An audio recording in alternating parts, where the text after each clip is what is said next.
All right. Good morning, ladies and gentlemen. It's always nice to see chat popping off when I'm going to the bathroom and making coffee. Um, it should be on Twitch. Is it not on Twitch? Should be on both. So if you're on Twitch, you could pop over there instead. Unless something messed up. I woke up this morning and my whole Streamlabs setup reset, so I had to like quickly figure it out and reset a bunch of things, but we should be live over there. I don't post the link to it. So Jar Jar Day was on Thursday. We're very excited about it. I was reading some of the comments on Arnold's video because a guildmate had told me that someone was talking about me there, and it was quite funny to read the comments about the crazy guy from Reddit who just R9 them all because fuck it. So if you didn't read those, they're worth a chuckle. I gotta tell you that the Gungans give and the Gungans take because obviously Jar Jar Day was Thursday. It was a good day, and literally the next fucking day the transmission on my car blew. And I have strep throat, so of course the Gungan gods can't let me have anything, can they? Not even just one 24-hour period of being excited for something. We're gonna just power through and we're gonna do it. I got the super strong antibiotics and I don't feel too terrible. We got, what is it? I keep saying TB3. We have Rise of the Empire. I want to get that done first so that I don't get locked out of any battles with my guild. I really want to try the Gungans on Ring of Khafreen. I know for a fact that they can beat that mission, but it's just a matter of whether or not they can beat the mission on auto, and we're gonna find that out today. So let's get the two battles out of the way that I hate doing, right? Which are the two fleet battles that I have to do on manual. I don't like doing them, so let's just get them out of the way. That way I can enjoy the rest of my morning with you guys. Oh, right, I need Ghost. It's the chaotic randomness. It is. It's just like, screw you, you can't have nice things.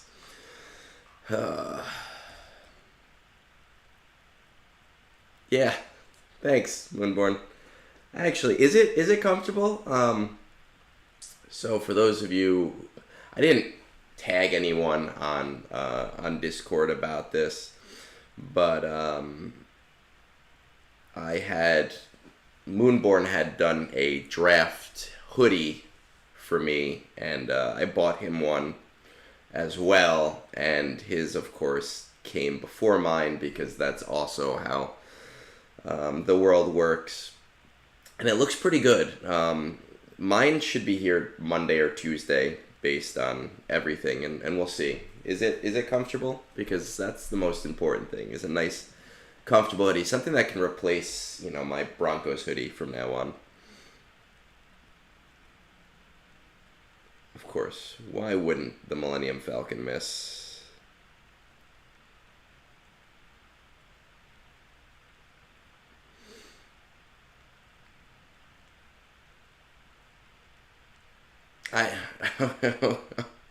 Well, thank you, because I should have done the other thing. I thought that might kill it.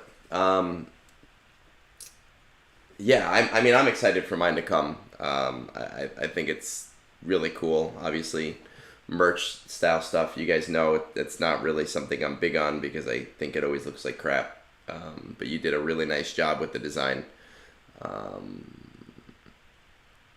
You found me because I guess you didn't like it. You're supposed to. You gotta subscribe and follow and share it with all your friends. I don't know if we're gonna sell them or not, but I wanted one for me, so he was gracious to do that. I want to get a beanie too. On there was that thing that Kazgul had screenshot it, right? That said it was my name, and it was like sometimes you're right, or like you're right for once, or Cosgul's always right. And he likes linking that to me, so I kind of want to get that put on a beanie just for the hell of it, and maybe send him one. Just for fun. Alright, good. Last month I completely whiffed this battle, which annoyed me because I'm not, like, I've beaten it all the time.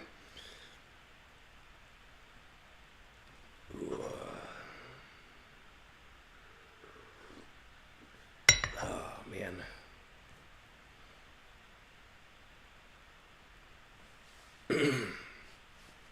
Oh, boy. Cap, how did your stream go this morning? I saw you were on at like 9 p.m. last night. I got a notification while I was curled up in bed.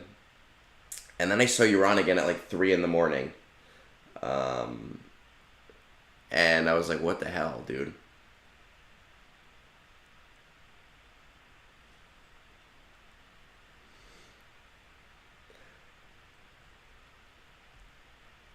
Cosgul hasn't sent me anything. A guildmate of mine did. Yak sent me something. One of my guildies.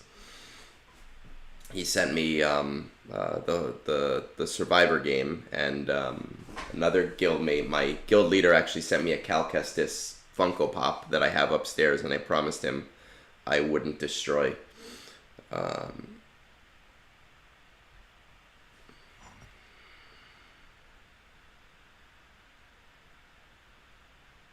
Nice, man.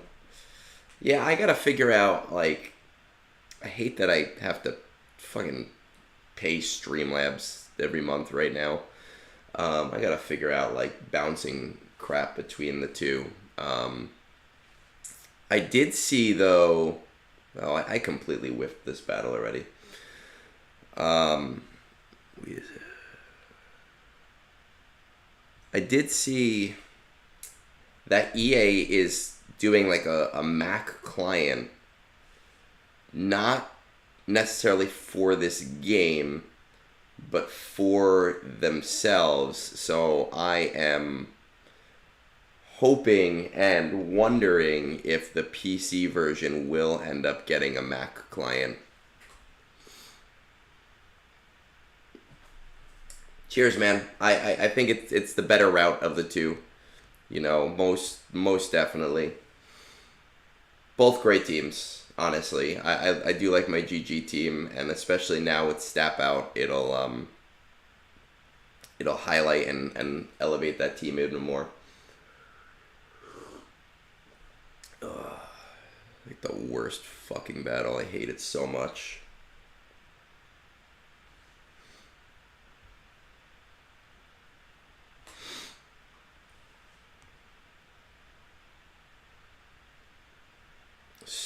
So much.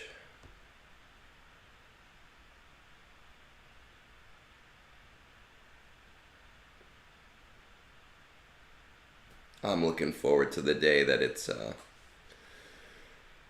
autoable.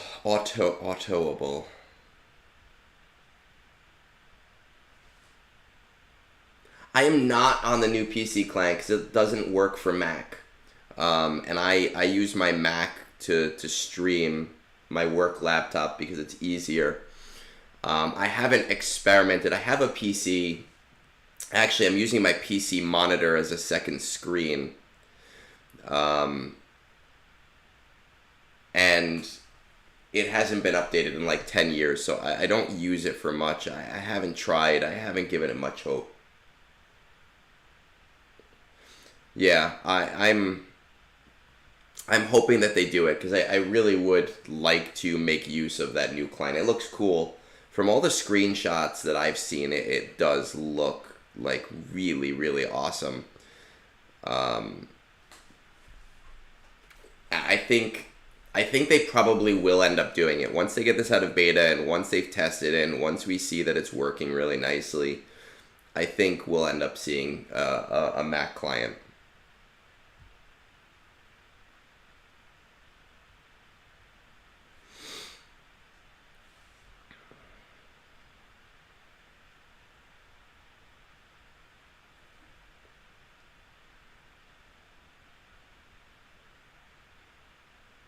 Come on. We just gotta kill Slave 1, and then this battle's basically auto-basic for the rest of it.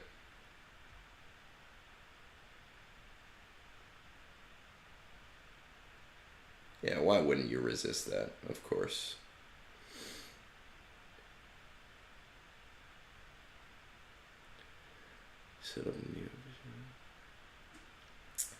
Yeah, my PC, like, it's old. It's like 10 years old, and the heatsink fan, it barely works. So I only really get to use it for like small, like super low end stuff.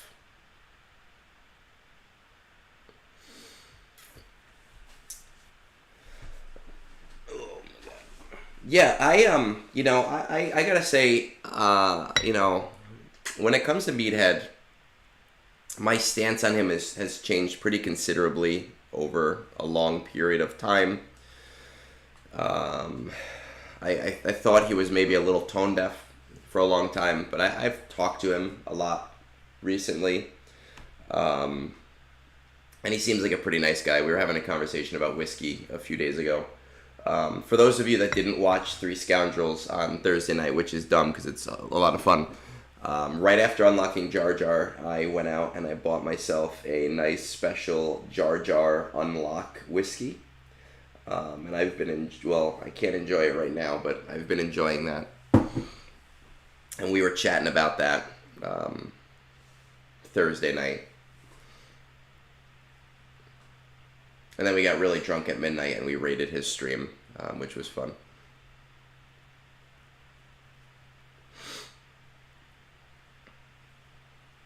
Ooh.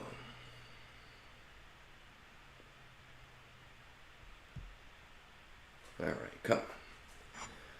Worst fucking battle. I hate it. I hate it. I hate it. I hate it. I hate it so much.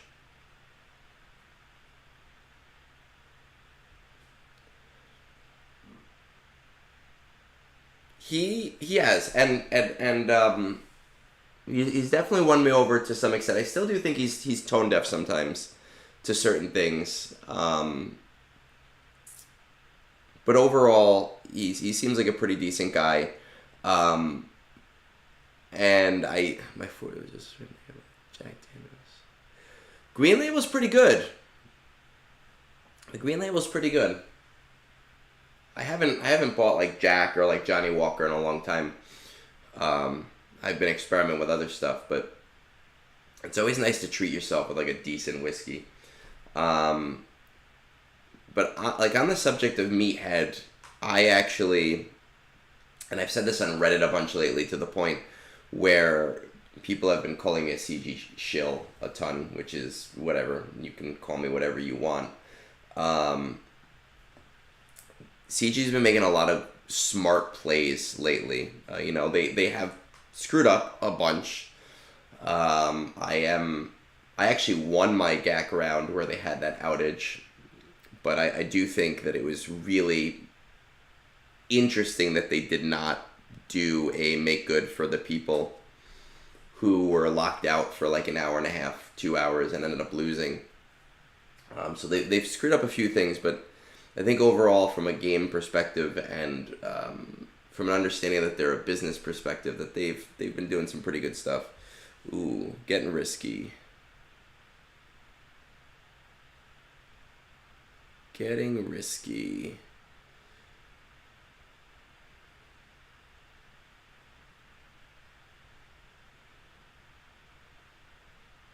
Okay, wonderful. I need one more turn to heal.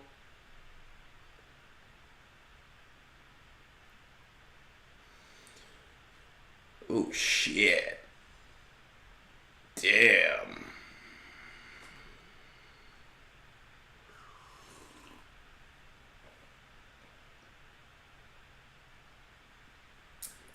I honestly, I don't remember each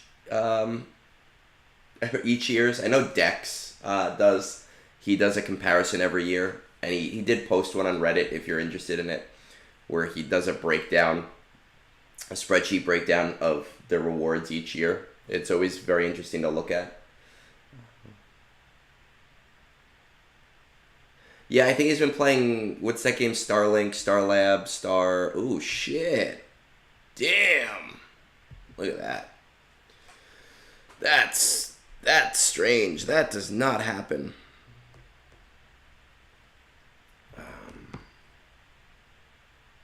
Jar Jar giveth and taketh. Starlink. I think it's called Starlink. I started playing Gotham Knights yesterday. I did something dumb a week ago. I was really bored, and I bought a year of the second level of PlayStation Plus. And it was free on there, so I figured I might as well get some use out of the $100 I spent for no reason.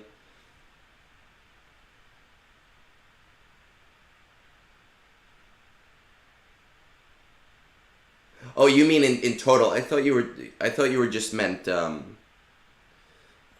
just the rewards for the event itself. Yeah, listen, I'm not a conspiracy theorist, but I do understand business, and I'm gonna tell you that they did that on purpose. That crate stuff, they I think that change was always intended to happen. Like they wanted a little bit of outrage so that they could walk it back, and then people wouldn't question them as much. And I don't. I just think it's a smart business move sometimes to do it that way. But it did piss a lot of people off. I wrote a bunch of posts during that time.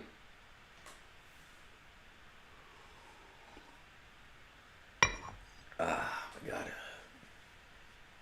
Oh. Well, definitely bad timing for May the 4th. Oof. God.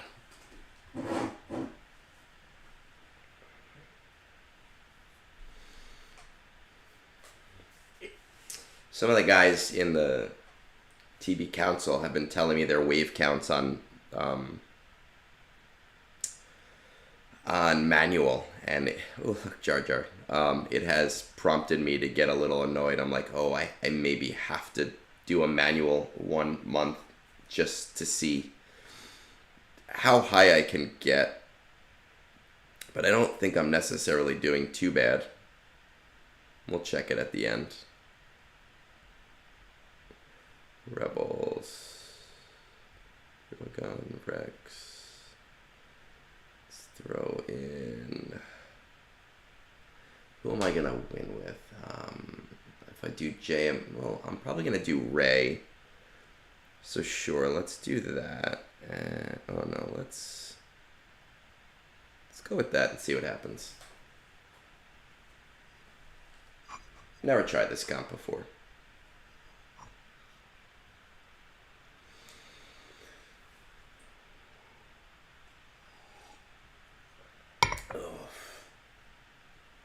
I've been slowly building up my Gungan mods. I don't have them where I want them right yet, which stinks because I would love for them all to have 6A mods and great stuff, but I want to be very picky with them. So we'll see how they do in that battle.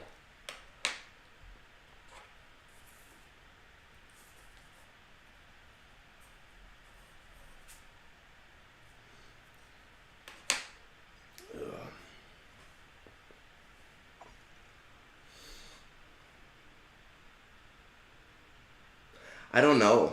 I don't know what I plan on being number one in for him. I want to be at least number one in something. I don't know if I want it to be, because I feel like if I have to be number one in speed with Jar Jar, then I need to be like number one in speed with other Gungans too, right? Because you don't want him going first. I think it's Boomadir that everybody wants going first. But right now my goal is protection percent, potency, and offense. Maybe highest offense would be really hard. Maybe even just highest protection percent would be crazy. highest amount of protection, rather. The highest protection. Yeah, it does. It does. Look at it. Oh, shit. I don't have any resistance that can do this. Okay. Let's do... Galactic Republic. This...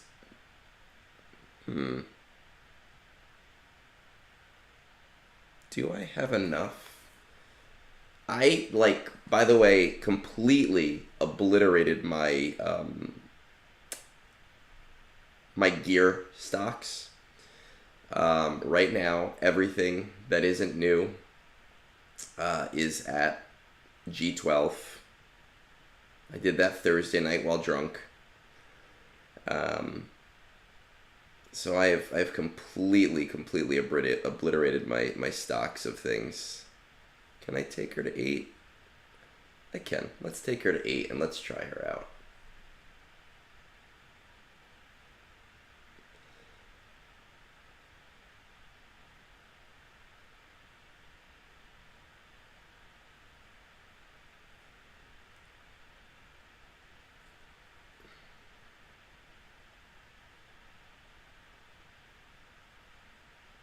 Let's do that.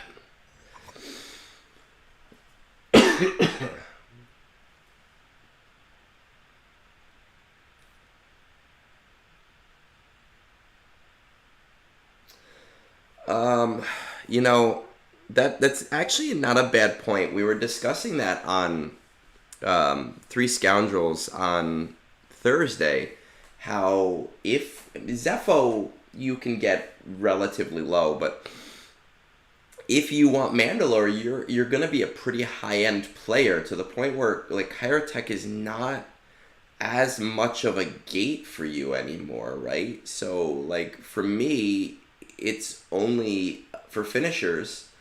And like you were pointing out, Queen Amidala doesn't actually have that high of a Kyrotech cost to her. I think right now what they're trying to do is get us to adopt R9 more. I don't think that Kyrotech is necessarily... Basically, I think that there's different layers of the game, right? And core gear is not really a gate for most players anymore because of the gear economy.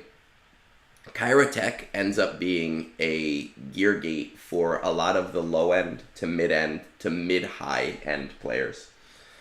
You know, the super high end aren't the super high end aren't really gated by a Kyrotech as much as they used to be.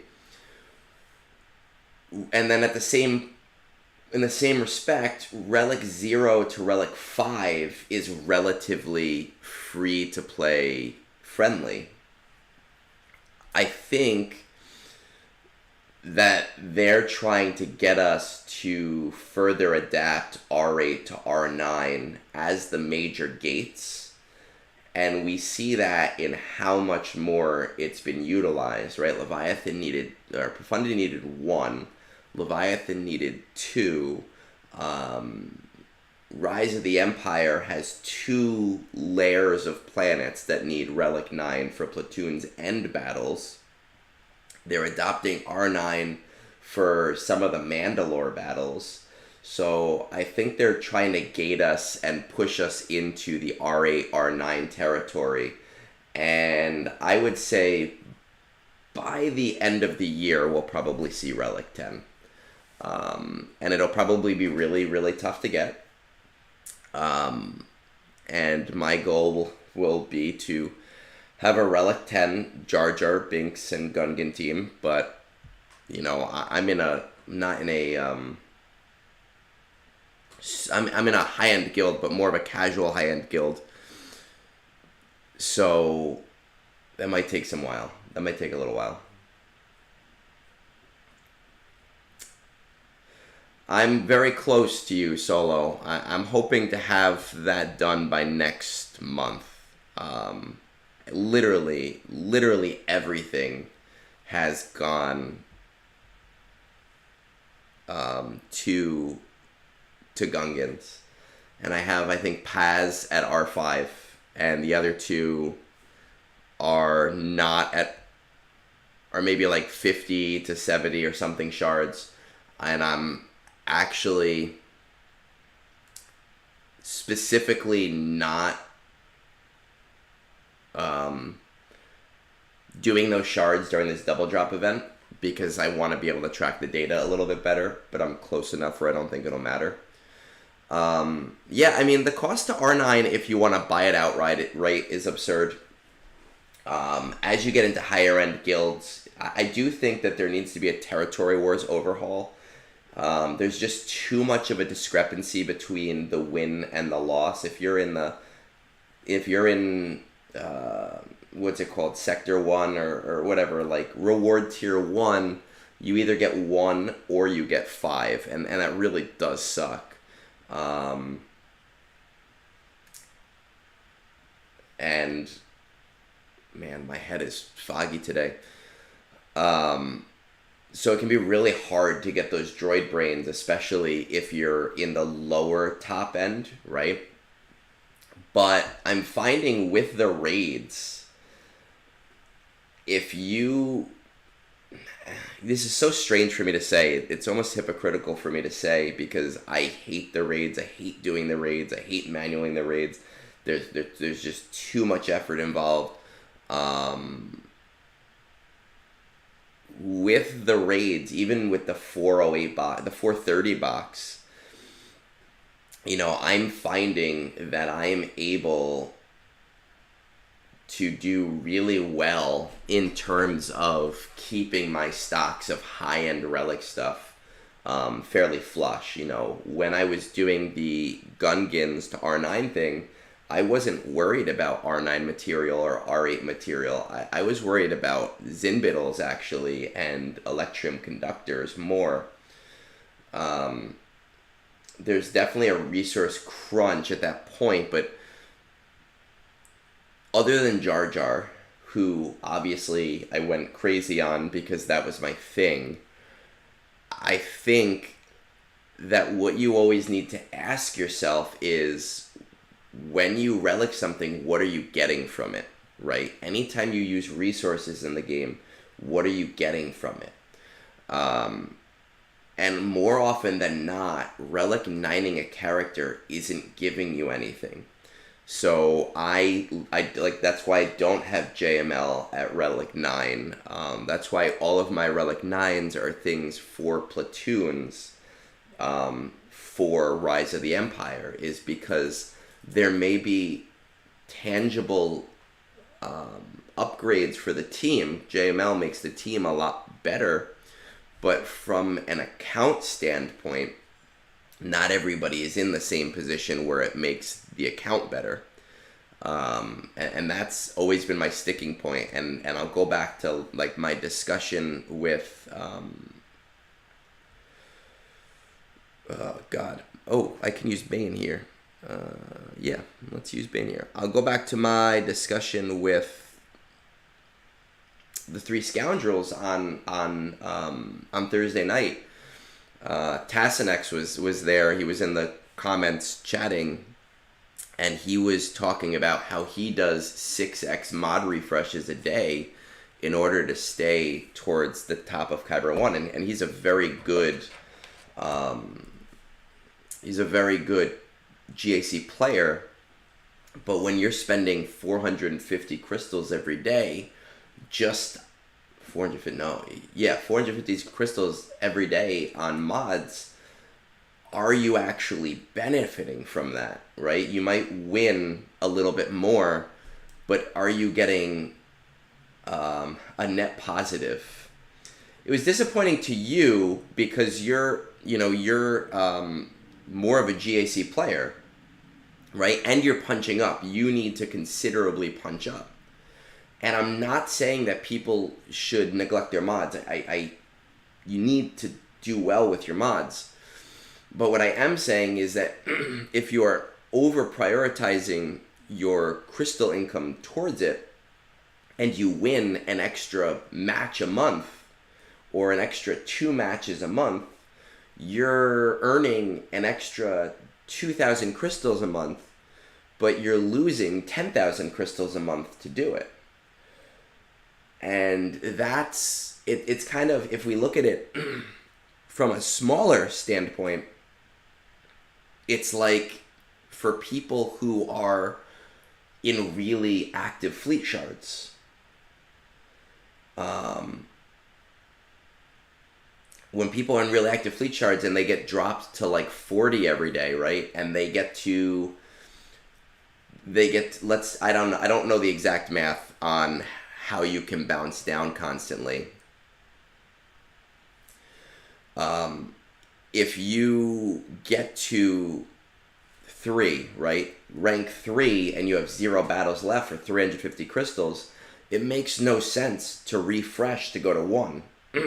Because you're just spending crystals. You're spending 50 crystals to get 50 crystals. And it's just a waste of your time. So that's it at a smaller scale. I don't disagree with you, Cap. You know, I personally don't do mod refreshes regularly, but I don't fault people for doing the 50 mod refreshes. Right now, I actually am doing the 50 mod refreshes. Right now I'm doing the 3 during double drops days, and what I think I'm going to do going forward is 3x per day mod refreshes 2 weeks out of the month, right? So going from 0 but to 2x to 2 weeks out of the month, and then that'll be my conquest crystals.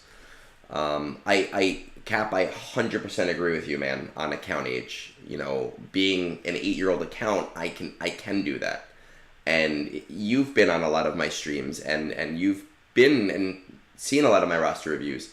I very rarely tell people don't refresh mods.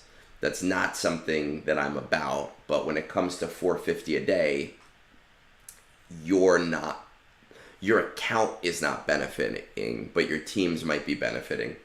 Mike, yeah, same thing with DCs though. Like, there's a guy on our Discord who posted, and he has like 20 level 9 Datacrons. And in my head, I don't know if he spent money on it or spent crystals on it. I don't know what it is, but in my head, again, you might be in a position, how do I word this? If you have like 20 L9 Datacrons, you might for 4 months win an extra match or 2, but at what cost? Okay, and that doesn't mean don't farm Datacrons. I farm Datacrons. I do it during Conquest. But during Conquest, I was able to get 5 level 9 Datacrons in the first segment, just doing my 50 Conquest refreshes. And that's enough to keep me on the K2, K1 border consistently. So it's important, but I think sometimes, and this is what CG wants, they want you to over-prioritize things and not think about the resource acquisition versus the resource expenditure, right? That's how they get you when it comes to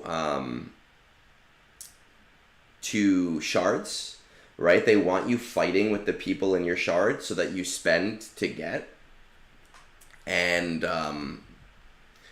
it's just an important factor that a lot of people don't think about. But again, Mike, I'm not saying don't refresh mods. I never tell people don't refresh mods.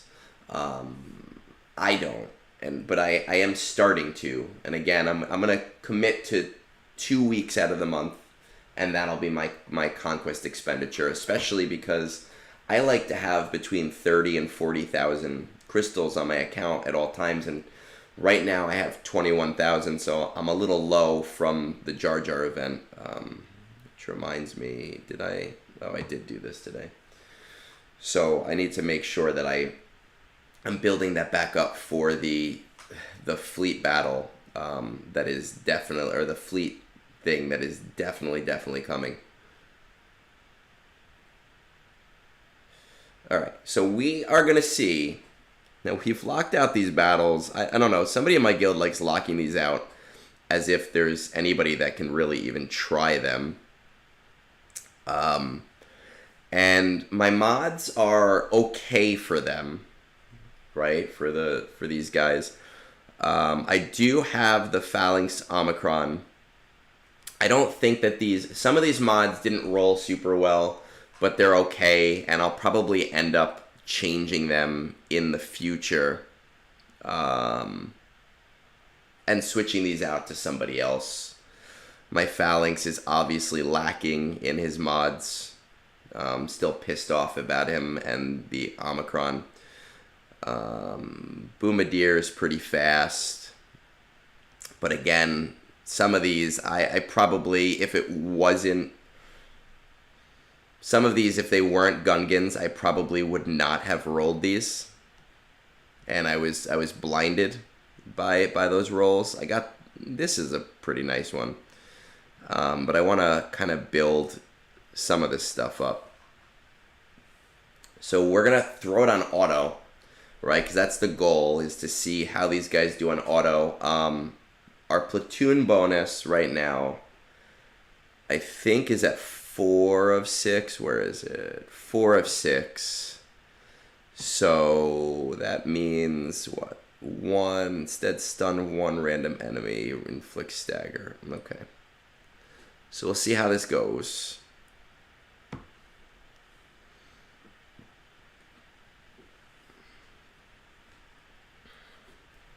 We'll see what happens.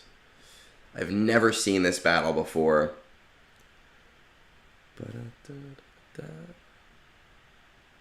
Alright, they all start with frustration. 100%. Alright, let's just see what happens. Mods, I do think are a bigger, smarter investment than DCs for that reason. But it also comes down to, I think some people, like, I do want my Jar Jar to be the best Jar Jar on the server for something. So I am going to go a little bit nuts with him. But there's always the asking yourself of, is 1%, 1+1 speed actually helping the team, right? And there's a diminishing return there with any stat, where it'll help in very fringe cases. And it's just something, as a high-end player, you do have to prioritize your mods, especially right now with how the cadence of release has been. But just be careful about over-prioritizing. That's all I'm saying.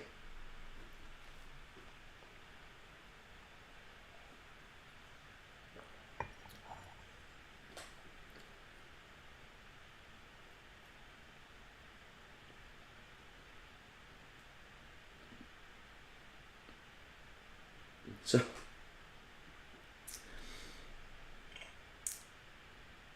Cap, you're going to have to teach me how to make a clip later so I can save just the video of this auto.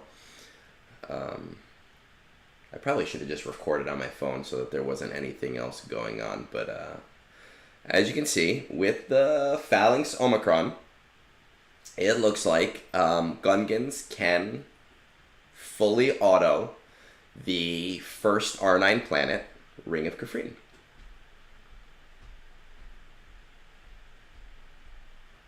It is, Mike, it's true. You know, the cadence of release has been much higher lately, and that is part of the reason why I am doing a little bit more with my mods, because I have noticed that, and it has been harder. Back in the early GL release days, it was a lot easier. Let's bring this to 320. It was a lot easier and you could farm up a whole team over the course of a month and be great. Nah, I don't want to short. I have to update my auto guides, and I want to put this in the TB library, but I might have to do it in 2 weeks. I don't know. I'll play with it. So I did, except for those 2 fleet battles. Okay, so 2 fleet battles. I did everything on auto this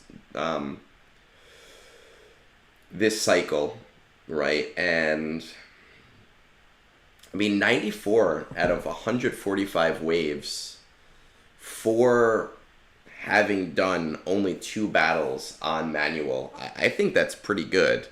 You know, like, you look at guys in here, Han, I know for a fact manuals, he doesn't auto things. But even if you look at, like, Zedad, Rummy, Yawn, Keegan, 6, 7 more waves than me, and I know that they did not auto those things.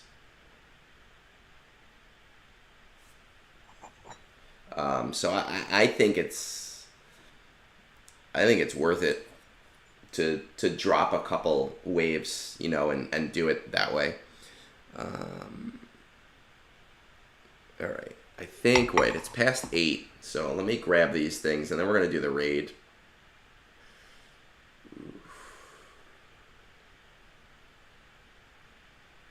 You see, you get into a habit here. I got nothing there. Anything good? No, I don't give a shit about that. Crit chance, don't care. Battle computers. Even after going on a crazy bender, and G12ing everything and doing all those Gungans, I still have 256 battle computers. And I think I have, how many?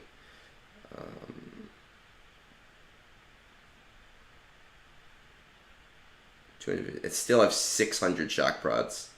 Like, holy shit.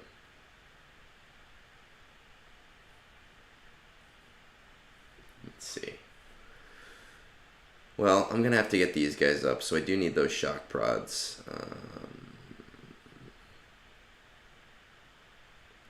Cap, which of these Omicrons were you saying was also good? Was it Boundless Force Throw or Repulse? I think it was Repulse, right?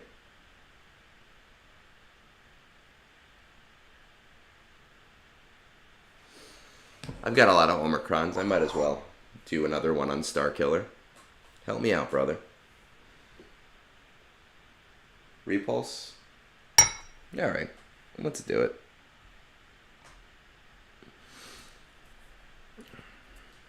Oh yeah, we're 47 minutes.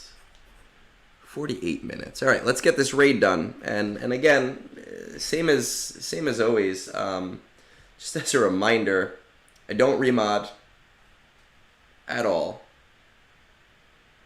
I don't remod at all. I don't take this very seriously. So I am very aware that Leia can do 2.7 if I do a slight remod. I'm not about that. I don't want to remod. I do 2.4 without remodding. That's worth it to me. And my guild hits their box that we need to hit. So that's the important thing.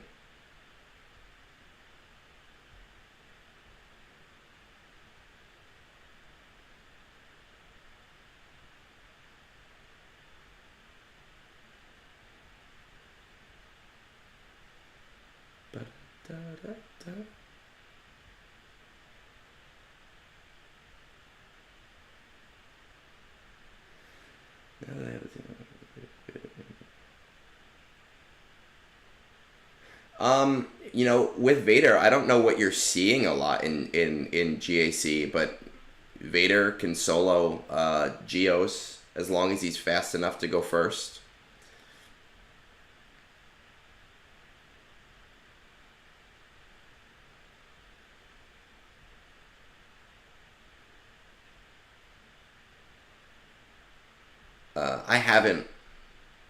I haven't watched Tales of the Empire. I've actually haven't even seen all of Tales of the Jedi. I find I have so little time to watch things. Because what ends up happening is my wife and I, we watch a lot of TV, but if we watch something together, if she's not interested in it, she'll completely zone out. Whereas if I don't care as much, I still will kind of watch it. So I'll generally let her. We'll try to pick something that we both want to watch, but I generally don't force my hand on things that I want to watch. I need to. I'm still on season 1 of Bad Batch. I did watch Ahsoka.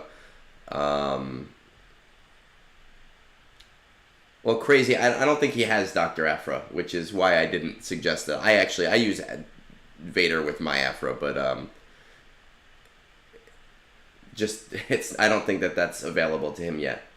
I actually just realized recently I haven't even finished Cobra Kai yet, and that's like one of my favorite shows. I saw that the new season's coming out, and I was like, oh crap, I didn't even watch the last season. I'm so behind on every show in existence. I feel like I don't have the time. You know, normally I would do that kind of thing, like today. I would do it on like a Sunday morning, but now that I do this, I find that I don't have much time anymore to watch the things that I want to watch.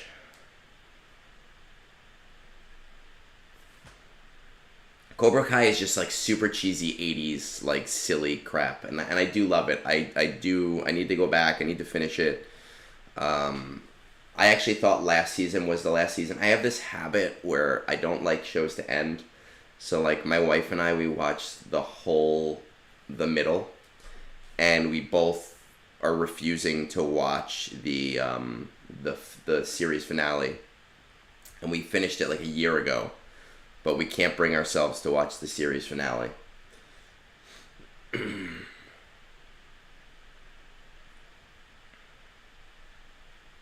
With Bad Batch, I heard the first season was iffy, and then after that it gets really good. And I will most likely definitely watch it at some point. You know what, my problem is the same thing with like Marvel. There's just so much content that I kind of feel disconnected from it now.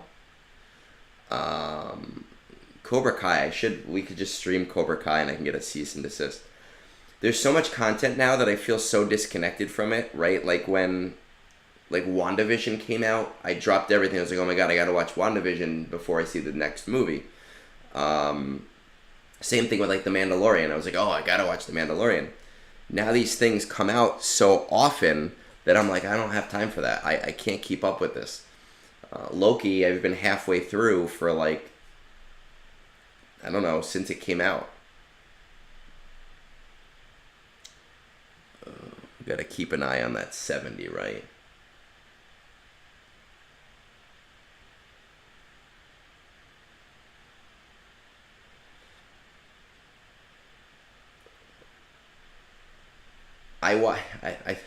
I watched the first season. I'm about halfway through the second season of Loki. I haven't finished it. I just haven't had the time. I have a feeling that when my wife goes on her business trip in, I think it's like a month, or maybe it's this month and I wasn't paying attention, that I will probably do a lot of binging shows.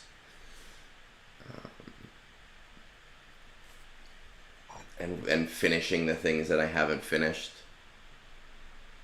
I've always, I've said this, I say it a lot, I've always been more of a movie person. And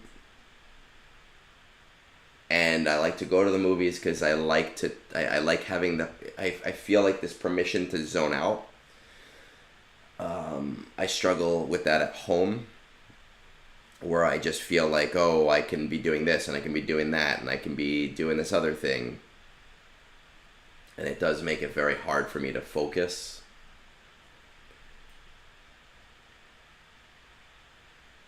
All right, let's see.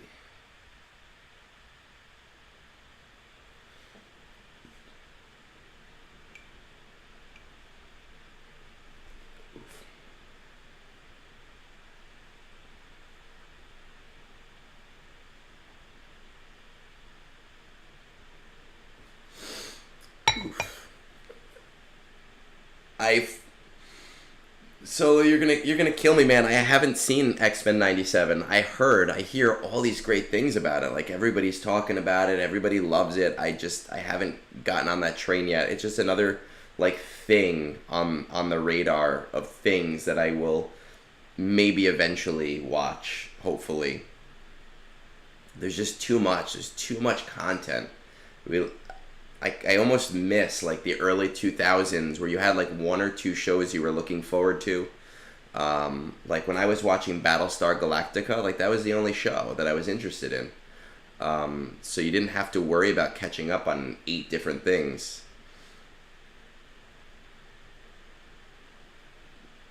And if you haven't seen Battlestar, like that was a dope show.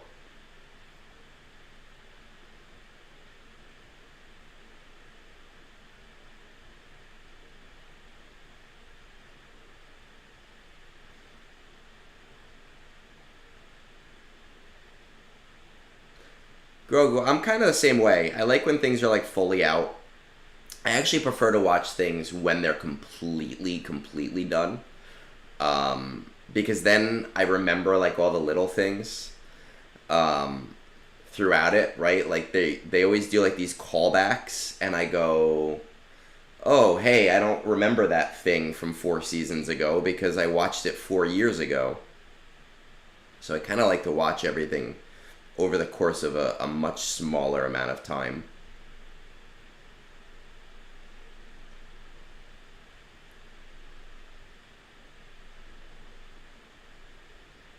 Oh, wrong move. Silly me. My God, fucking kill this guy already.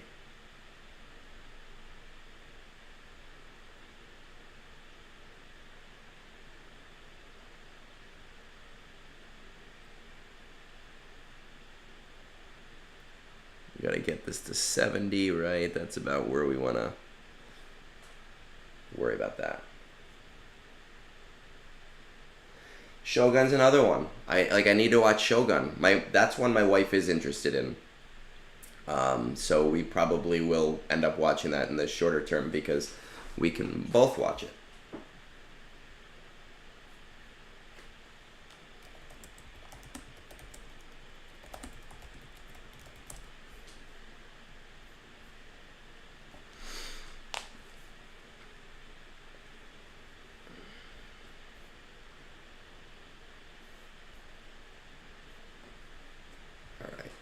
I think one more like of my higher end teams that I can do here, and then it's just down to the shit show.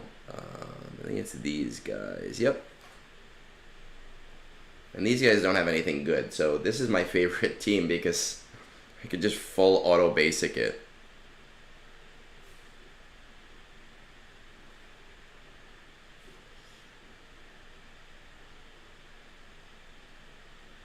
My wife's weird when it comes to shows, right? Like, she loves Big Mouth.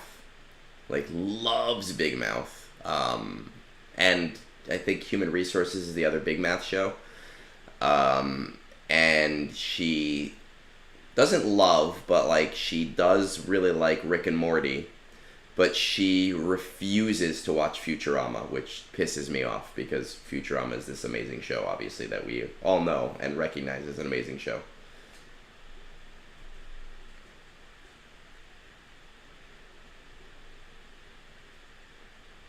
Yeah, did you guys see Big Mouth? It's once you get past like the pillow fucking arc, it's a very funny show.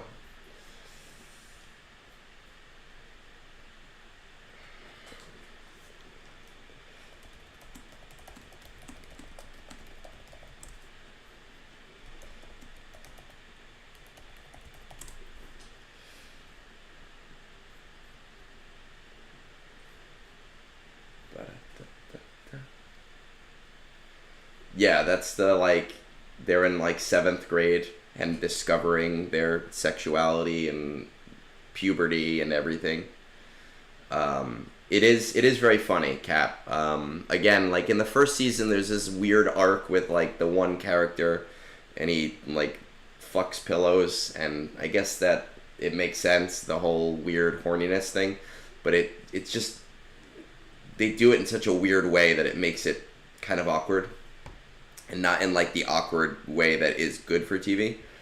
But once you get past that arc, like it's just such a funny show. Jar Jar has Futurama has its own Jar Jar. Like it's got Zoidberg.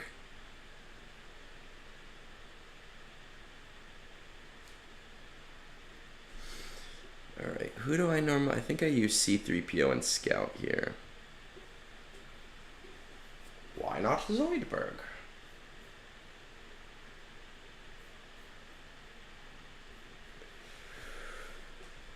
All right.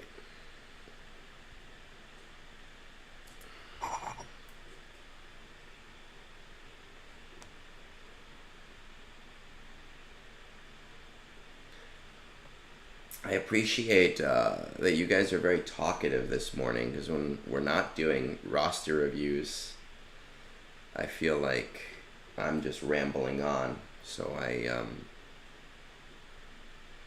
I do prefer when it's not just me rambling on. So thank you. That makes my life easier today, especially being sick.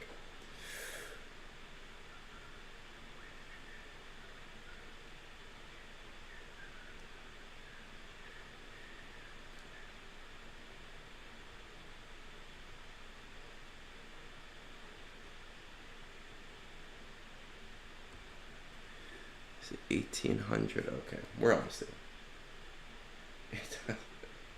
I get sidetracked so easily on my roster reviews. Anybody says anything, and I'm just like, let's just completely ignore this roster review that I'm doing right now and talk about whatever you said.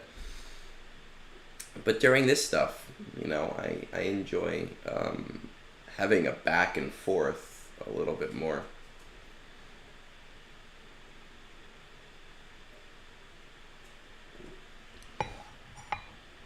Though I think that's Cap low-key telling me to shut the fuck up when I'm on his channel talking. So it sounds like you're more of like a bourbon guy, right? Because Buffalo Trace, my wife loves Buffalo Trace. That's one of her favorites. She likes Buffalo Trace and Bullet. So if you're a bourbon guy, I'm not a bourbon guy myself. She swears by Bullet. I do. Oh, I should have been. I wasn't paying attention. I should have been auto-basing it at that point. I prefer like Japanese whiskeys. I obviously got this Fuji on Thursday, and I recommend it. I really enjoy it.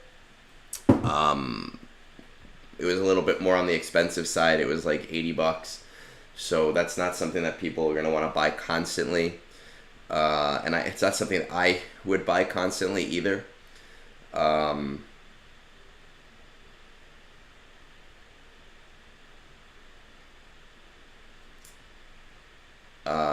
Oh man, sidetracked.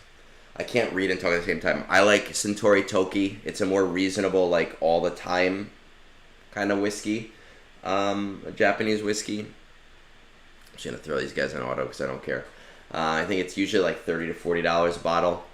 I like trying new things. For me, you know, I know that my audience is all over the place. There's a lot of people around my age. There's a lot of people on our Discord who are like 18 to 21. And there's a bunch of people who are a little bit older. I'm at that point in my life where I don't drink alcohol to get drunk, even though I do get drunk sometimes. I do like the taste of it, so I would prefer to spend a little bit more money on one and drink it slowly over time rather than, you know, buy something cheap just to get drunk. So I'm always on the lookout for something. I try to like stick in the like $50 to $80 range that I'll buy like every couple of months. Whistle Pig makes a really, really, really great whiskey. They're a great brand if you've never had them. I think... No, we didn't go to Whistle Pig. We went to Prohibition Pig. But Whistle Pig makes a really, really good whiskey that I am a big fan of. Let me do this just for the hell of it. What else? Johnny Walker Black I like as like a my go-to easy drinking, not too expensive, but I haven't bought that in a while. Because there's just so many different ones that I want to try. Why go down that route? I do like my scotches.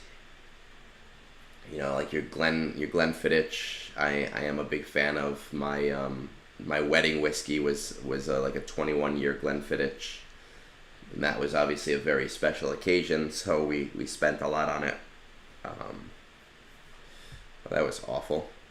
All right, well, whatever. As long as I get my 10 million, I'm happy. Right at this point, it's all gravy. How many battles do I have left? I think just one.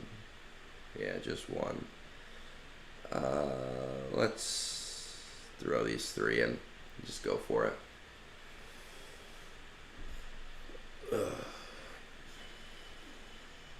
Get my 10. I am happy.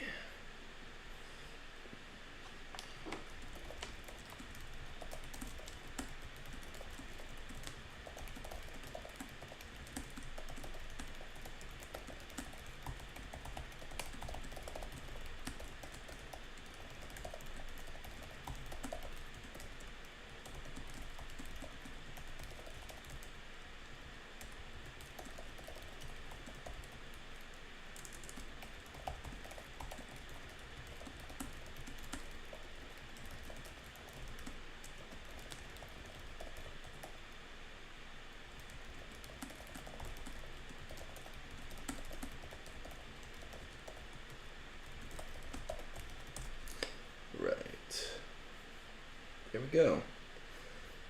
Right, once this battle is done, we're gonna pop into those roster reviews. I got my 10. I'm super happy. I got a bunch. I don't know how many I'm gonna get to today. Just being sick. With the antibiotics, it doesn't hurt as much anymore. But I don't want to go too crazy. But we'll see. See what happens. Going to pop this. Get my rewards.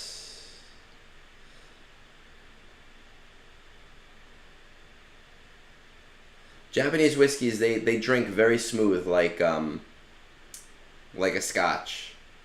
I love them. They're like my favorite. Ooh, I'm getting low. Well, of course I'm getting low, right?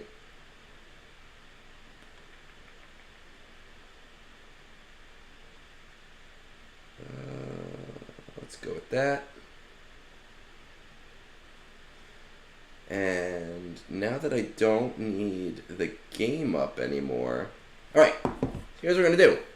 I have to go to the bathroom, so we're gonna take just a very, very short break, and then we'll pop into these roster reviews, and we will go for there. So give me like 2 minutes, and we'll be right back.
So, we are back. We could turn the game off, right? We don't need that. We're going to pop in a Discord. One thing that I do need to do first is I need to head, not over here to our lovely, lovely Discord, but over to my guild's Discord. And did Q start? Oh, he already did. So, do I need to...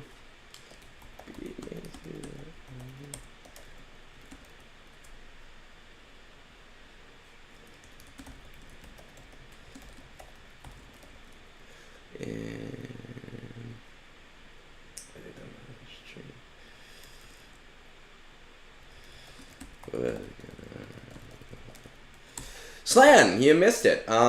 So we were actually we finished our TB and I hit 94 waves doing everything on full auto except for those two fleet missions that are really hard to full auto.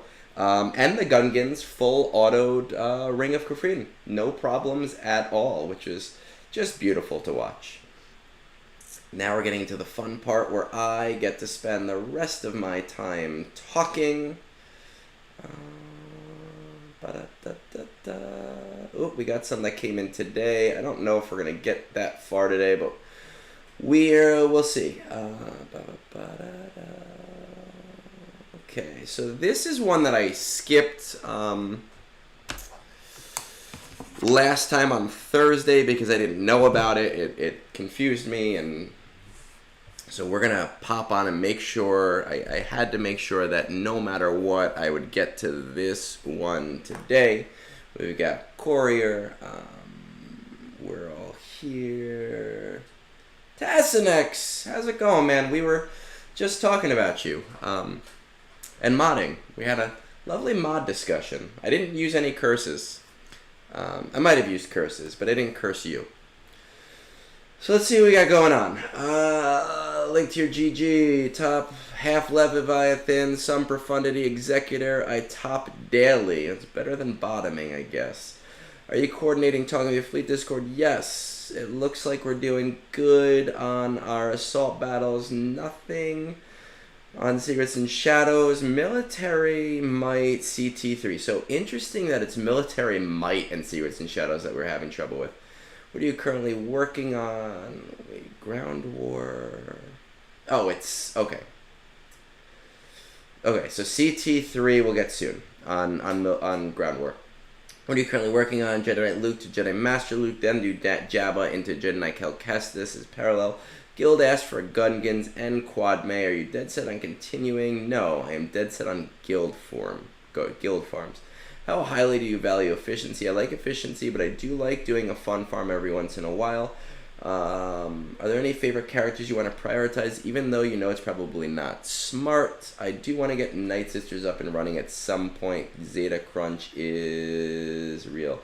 We were talking about the discussion on Three Scoundrels on Thursday, and how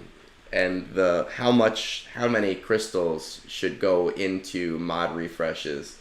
So really just think about Three Scoundrels discussion and how we were all drunk and just make it sober, I guess. All right, let's see what we got here with Courier. Again, I say this all the time. So we already kind of went over the fact that this guy is looking for Jabba and is going for Jabba, but it's just always crazy for me being 9 million and seeing somebody in K2 that doesn't already have Jabba. It's actually crazy to not have Jabba or Jedi Master Luke at this point. But, you know, to each their own, I guess. Are you coordinating? Let's see. So we are coordinating. We do have Leviathan. We're doing very nicely with Leviathan as well.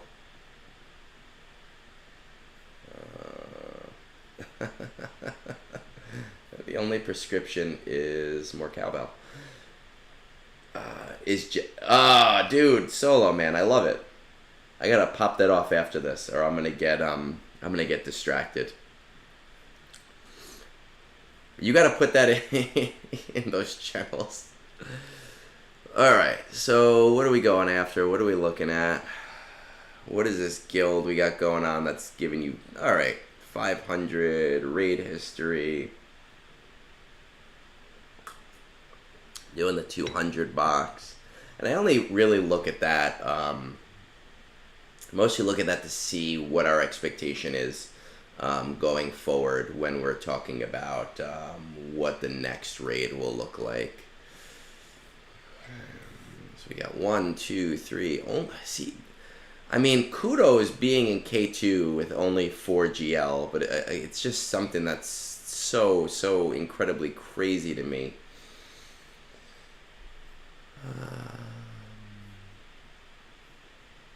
So we have Executor, we skipped Profundity, we went after Leviathan, right? We did skip Profundity. Yes, we did.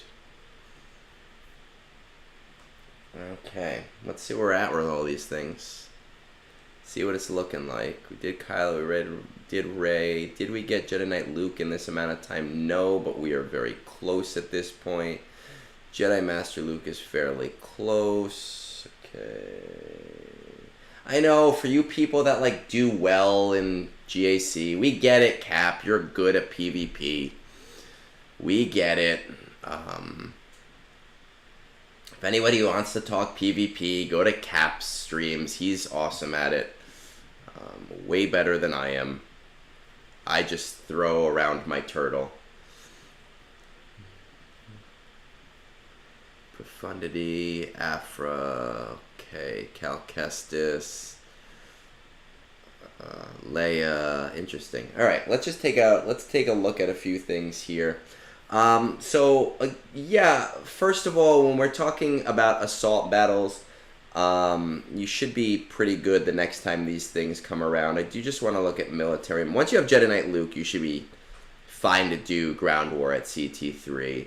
I'm just curious about our rebels on if we can actually do it now, right? Like, I look at this and I mean,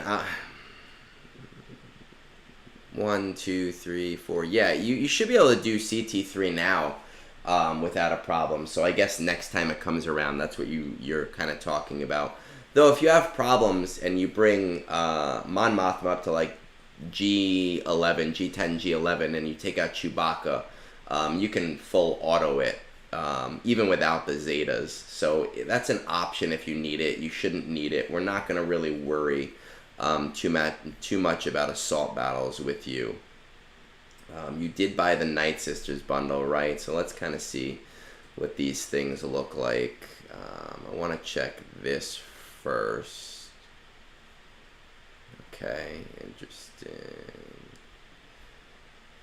I guess if you're buying the Night Sisters bundle, I'm not going to tell you that you need Captain Rex in the short term.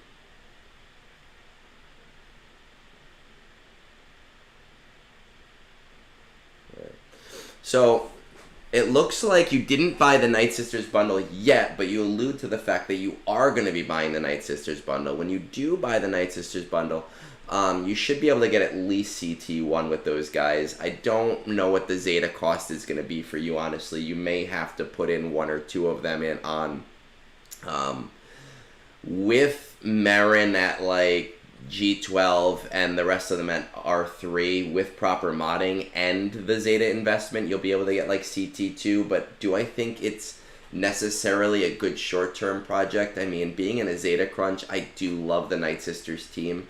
But with everything that you have going on, heavily investing early on is maybe not going to be the best idea for you.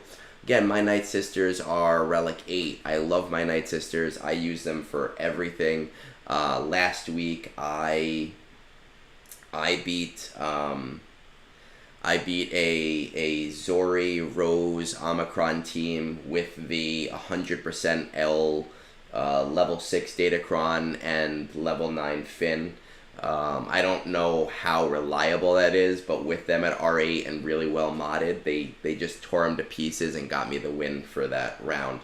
But you're at a point where with 4 GLs and it's just, you have so many things that are more important to you. So yeah, Cap, I would agree with you with Talzin and Daka. Those might be the ones that you might want to pop in here, especially that Talzin lead. Maybe even just the Talzin lead. Let's see, what is our Zeta? Serve again is the Zeta. No, that's and the cooldown is reduced by 1. Yeah, I mean, you probably will need both of them. I could see it being done with good modding with just the Talzin one. So you might want to try it, but I do think you'll probably need the Daka one as well. And investing just those two, you know, not a terrible idea, because it'll give you a serviceable team. Not an amazing team, but it'll give you a serviceable team for now. So we have Marin. Where are our Cal Kestis requirements at with that? You have Cal already up there, which means you probably have, no, not Seer yet, but Cal's at R7. Interesting. Probably using it with Ray. Saw's close. Tarful is close. Okay. And let's see what those Gungans are looking like.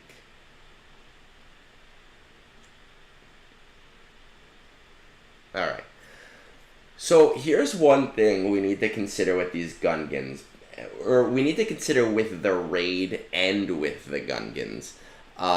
When it comes to the raid, we don't know the exact reward structure yet, what it's going to look like, how nice it's going to be, how mean it's going to be to the players. So we can't fully comment, but if we use historic data for Crate and for Speeder Bike, there's going to come a point where the ROI on building out teams is not going to be as great, right? So we're going to get to a point where it's not worth getting the team. Now, right now, we know that Gungans are supposed to be on a 3-month cadence, because Meathead had confirmed in his Q&A that the next time they should be coming around is, I think he said June. It was either June or July, he said. And we're looking at this raid coming up in like July, August. So what that means is that if you really want to benefit from Gungans in the raid, you're going to need to have them ready by the next time the Jar Jar event comes around. Because if we look at 3 months after that down the line, will there still be ROI in the raid? Maybe, but not necessarily a really, really high one to make it worth it, right? And what that means is Boss Nass should be pretty easy. If you, 5 stars, 185. Is he on a Cantina node? I don't even know, because I had to farm him with, let's see, I'm checking my game right now. No, he's on a hard node. Okay. So, 185 shards as a maximum that you have for him right now. 185, 3 divided by 5. You're looking at roughly 3, 6, 9, roughly 3.5 months to finish him. I'm assuming you're not at 0 of 85 right this second. So it's probably less than those 111 days. Plus, if you're farming it right now with the double drops, I would say only do 5 battles a day on him.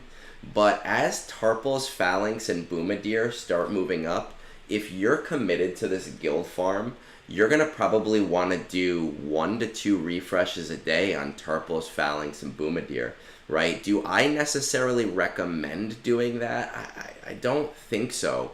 But if you really want to commit to this for your guild, that's going to be the best way to do it, and also make use of them in the raid in a timely manner, right? I would say at least one of them is going to be a Cantina farm, most likely, so that should make that one a little bit easier. If they're nice, they'll make it Phalanx, which is the last one that came out. But it's just kind of something to consider, right, in terms of what's important. Now, when it... No, that one's new. I'm just scrolling up back in Discord to kind of reread your message, and I know you guys can't see that. When it comes to what you want to do as a player, you're already on the right track, okay? Yeah, you're much closer to JML than you are to Jabba. When we looked back on it before, you're doing Jedi Knight Luke into Jedi Master Luke into Jabba. Those need to be kind of priorities for you. Jabba at 9 million. When we talk about modding, it is one of the highest. It is the highest ROI event in this game right now. Especially with the cadence that we have these new characters coming out. So absolutely you should be prioritizing that. Jedi Knight Cal Kestis, I'm assuming that that's slightly a guild farm. So yeah, do that with Jabba. But again, when it comes to your guild farms, the other topic when it comes to Quad May is... When it comes to Quad May is I don't know how well she's going to slot into existing teams, right? And that's where I'm kind of thinking when it comes to relicking her myself. I will have her after the next event. I don't know if I'm going to gear her until I wait and see what other people are doing with her, because I'm not over prioritizing Master Qui-Gon or Padme Obi-Wan. Okay, so we're looking at those characters probably starting to release next week, and then another 3 to 4 months before they're even farmable, and another 3 to 6 months before someone who's not putting resources into them is going to be able to farm them. Unless Quad May can slot into an existing team, it's unlikely to have a bearing on the raid for the majority of players. It's just an unknown variable, right? In that respect, right? Because I'm not spending 22,000 crystals on Padme Obi-Wan and Master Qui-Gon, so like 40,000 each just to have them available for the raid. And if Quad May doesn't slot in on her own, then for ROI on that raid, she becomes functionally useless to you. It's just something to consider when we're talking about like guild farms versus personal farms. In terms of what you should be doing, you're already on the right track. There's not too much I can tell you. I would not normally, but in your case, I would say do Jabba before JML. I would normally say that, but I can't in your case just because of how much closer you are to Jabba versus you are to JML versus where you are with Jabba, right? So we look at your JML and your Jabba, Jedi Master Luke, 780 carbonate circuit boards, and some of that's going to be taken up by Jedi Knight Luke. Jabba, you're much further away, but those two things do need to be pretty strict priorities for you. I would prioritize Jabba over a Jedi Knight Cal Kestis. I think I would start doing Cal Kestis things as you finish the gearing things for Jabba, right? So as you've built the gear, and as you're working on the relic portion of it, because you're going to see a significant increase in your modding material with Smuggler's Run 2, and that's typically a very important thing. I think that where you are in the game, you're kind of in that like mid to high tier function of the game. I'd really be trying to shore up the older farms right now, rather than over prioritizing the newer farms, just to kind of get yourself caught up. So if I were to say Jedi Knight Luke into JML, into Jabba, prioritizing Jabba over Jedi Knight Cal Kestis right now. I mean, Gungans are just such a hard thing, man. Like, just reading your message. Are you dead set on continuing current farms? No, I am dead set on the guild farms. So, Gungans are a hard thing. I can't tell you not to do it. Just consider that in order to have the ROI on it, you are going to really want to have Gungans ready for the next time Jar Jar comes around. And in terms of Quad May, I really would go back to your guild and ask them what the implication is in terms of like Master Qui-Gon and Padawan Obi-Wan, because I mean if she's not going to be great outside of them, I mean, you're not going to get what you want out of the raid. With that said, though, you know, the only advice I can give you is that kind of subjective stuff, because you weren't on the right track because you don't have Jabba already, but you are on the right track now, if any of that makes sense. And then again, I will just kind of remind you that with the NS bundle that you're going to get, I would prioritize getting CT1 on that event, but I would not prioritize going further than CT1 on that event because of your pretty extreme Zeta crunch, right? So that's kind of just something that that you should consider, right? I wish I could be more helpful to you, but it seems like you already are on the right track, and it's really just subjective things that you kind of want to think about at this point. All right, so let's move on here. Let's pop this one down. We got an Anepicginger. We did Kayla last week. Our timestamp for today is 1:32:30, right?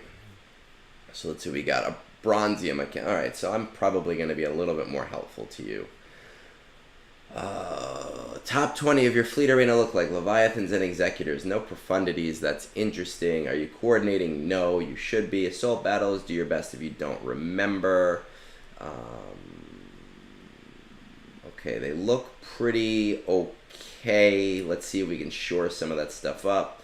What are you currently working on? Doing the final relic tier for Rey, BB-8 from 6 to 7, then working on Executor and Padme GR teams. Are you dead set? No, I'm not dead set, but I have started farming on the side. How highly do you value efficiency? As long as it'll help make my account stronger, then I will farm it. That's a great answer. Are there any favorite characters? I kind of want to do the Grand Inquisitor farm, but I've heard the team isn't too great, and it doesn't seem like a worthwhile farm at all. So to answer that question, in terms of Grand Inquisitor, I actually had this discussion with Meathead on Thursday, because he reached out to me and he had asked me, like, hey, I'd love your opinion on Jar Jar and your testing on him. And I had said some things to him about the Jar Jar event itself, not in terms of the difficulty of the event, because I don't necessarily not appreciate difficulty, but that the event itself makes the team feel weaker than it is. You know, and the team is a very strong team. It's amazing. It's beating GLs, but it just didn't showcase the team in a really good light. And the parallel there is the Inquisitor team.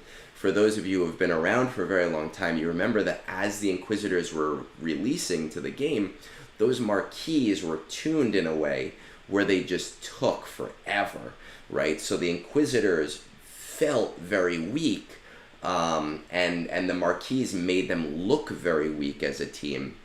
So people already had a very bad opinion of them going into the GI event. GI does transform the team. So Grand Inquisitor does make the team much stronger.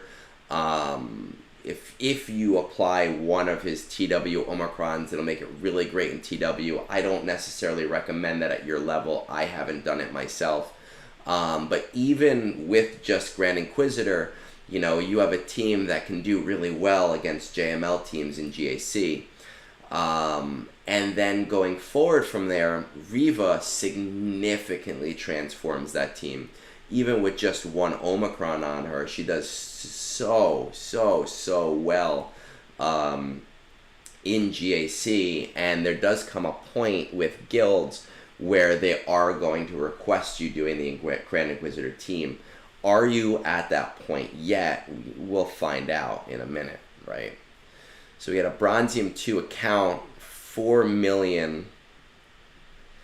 Leviathans are in your shard, so I'm assuming you're a player that played, oh god, who played and then quit and then came back, and you're in an old shard, and that kind of sucks. Let's just check out your guild. 300. I don't care about your raid history for the guild. I kind of want to look over here and just see what your Grand Inquisitors are looking like here.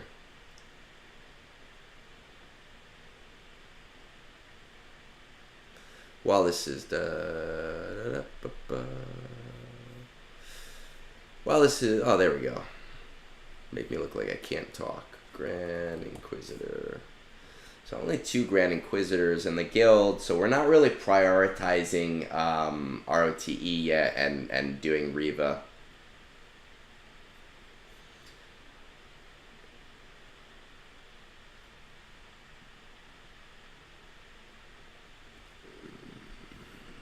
No GLs. We're going to have Ray in fairly short order. We're going to preemptively look at some of these guys. Okay, so Wampa's there. Rolo. Every time that bounty event comes around, make sure that you're doing Rolo shards. Ignore everything else. I don't remember if it's bounty 1 or bounty 2, but it's going to make things a lot easier for you in the future. Rebel Officer Leia shards, always prioritize those, because then that'll limit the amount of get to that you're going to have to use towards her. Yes, you should be getting Hermit Yoda right now. I'm not necessarily saying go for JML just now, but I am saying that you should be preparing for it. We're going to look at a few things. Bosch is not there yet. Skip is not there yet. Curse of Tan is not there yet. Alright, let's check out these assault battles. Rebel Roundup CT3, Forest Moon CT2, Forest Moon CT3, Places of Power CT2, Military Might CT2. That's probably one. Let's see where we're at with it.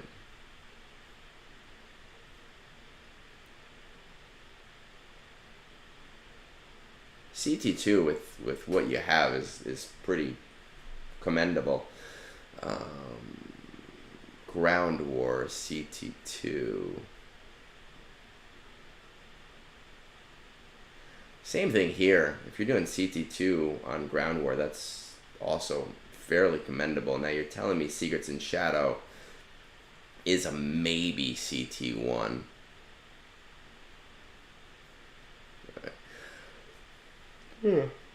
Definitely not doing it with Night Sisters.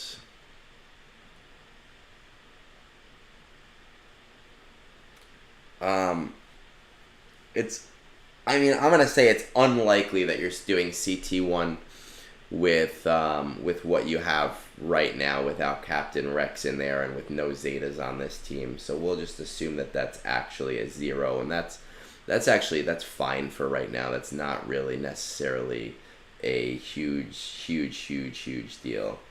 Crazy, good morning. Let's see where we're at with our ships.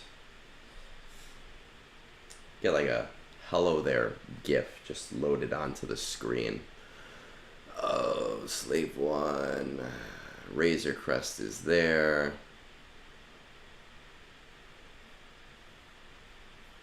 Okay, let's take out these GL gear.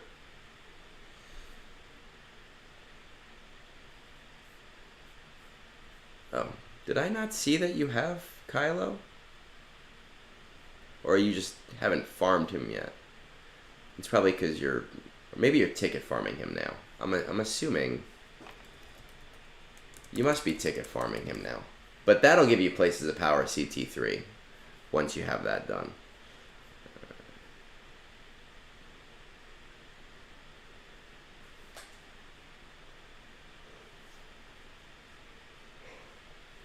Oof. Okay, so you finished BB-8, so you must be ticket farming both of them.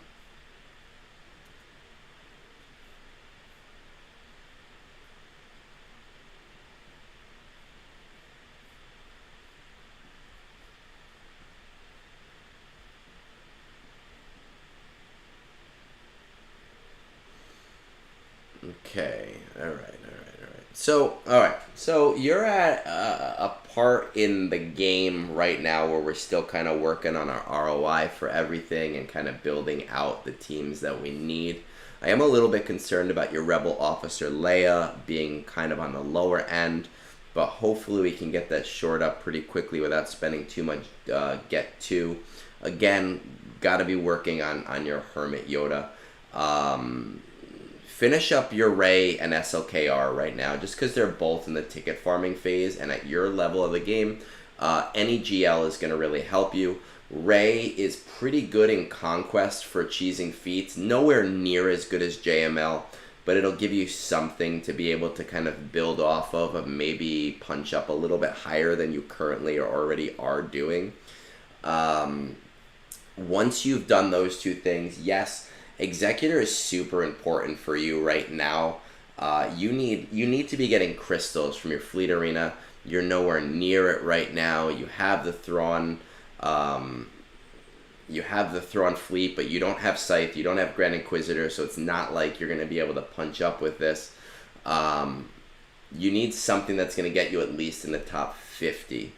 The nice thing here is with a mix of Executors and Leviathans, you'll probably be able to get into like the top 20s without heavy investment into Executor, right? So Executor can beat Leviathan, but you're going to need Relic 7, you're going to need some Relic investment past like the R5 that is normal for most players if you want to do that.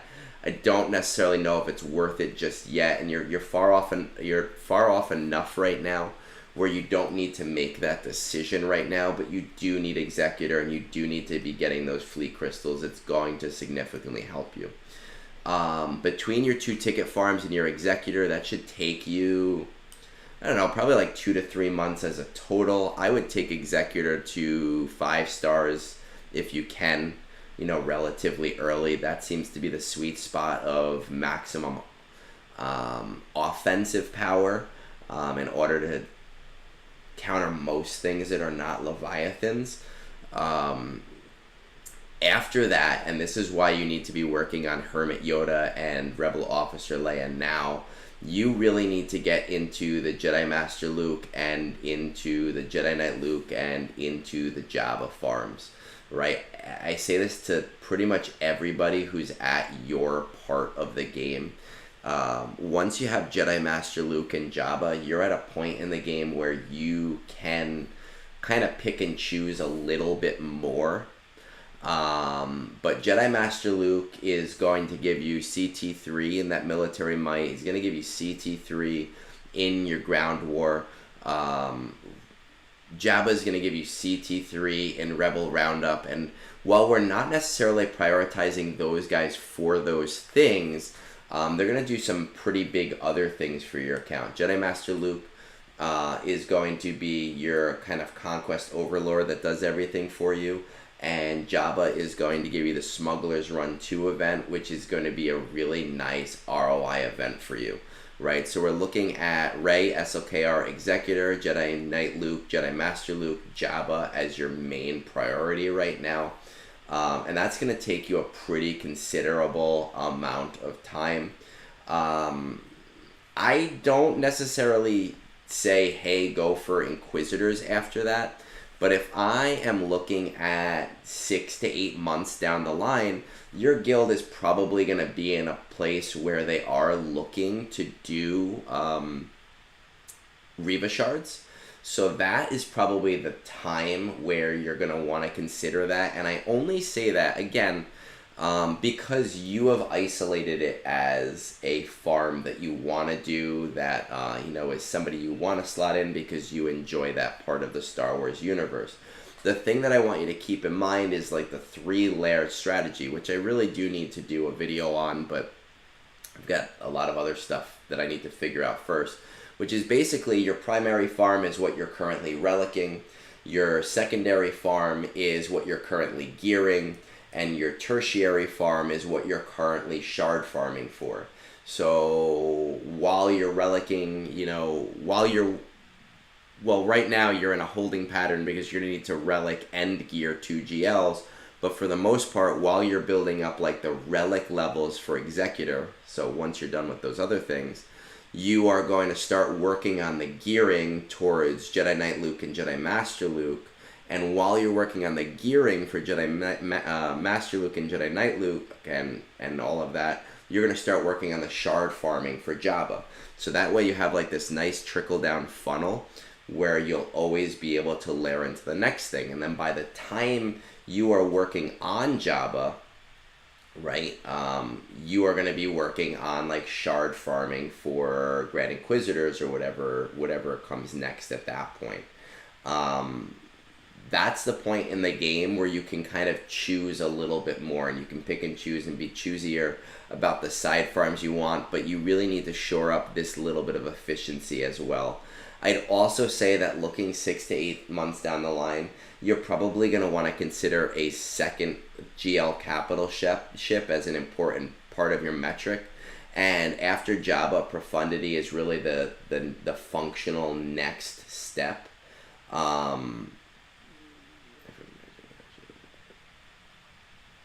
Good review. Is the functional main next step for you. I don't know what any of that means. Sorry, my brain is super foggy right now just because of the meds, but because Malgus and Leviathan are going to be a little bit harder for you to obtain, and not just Malgus, but whatever his ship name is, Fury class interceptor. So you're kind of in that early game portion of the account, right? Or the game where Jedi Master Luke and Jabba are going to be important for you, and in the next 8 months or so, as you kind of finish all of this up, you're going to end with like 4 GL, a GL ship, and a lot of options moving forward. Okay, so any questions from there, let me know, and we can always talk, further in the future. So let's move on from there. We got MasterBud up.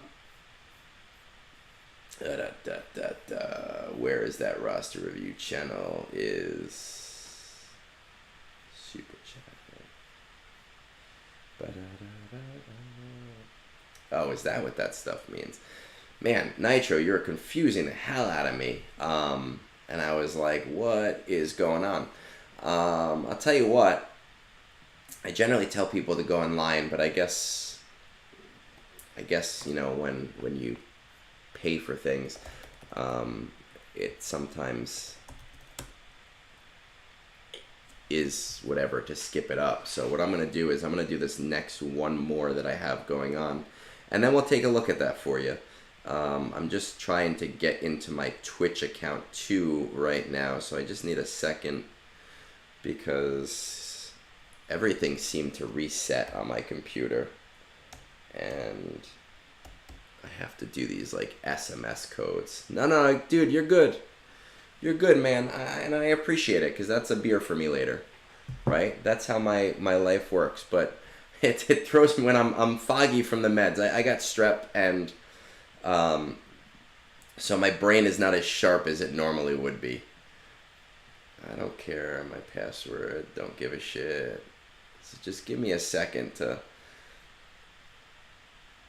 log into this real quick so I can see something, because I forgot to put it up before. Alright, there we go. Alright, so we are going to pull up this one more, and then Nitro, we'll pop into yours right after that. Sound good?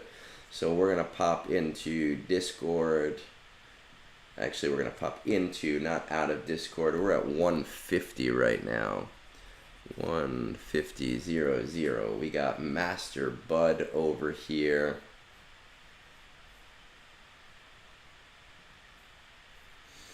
Pop this one down. Captain Weasels.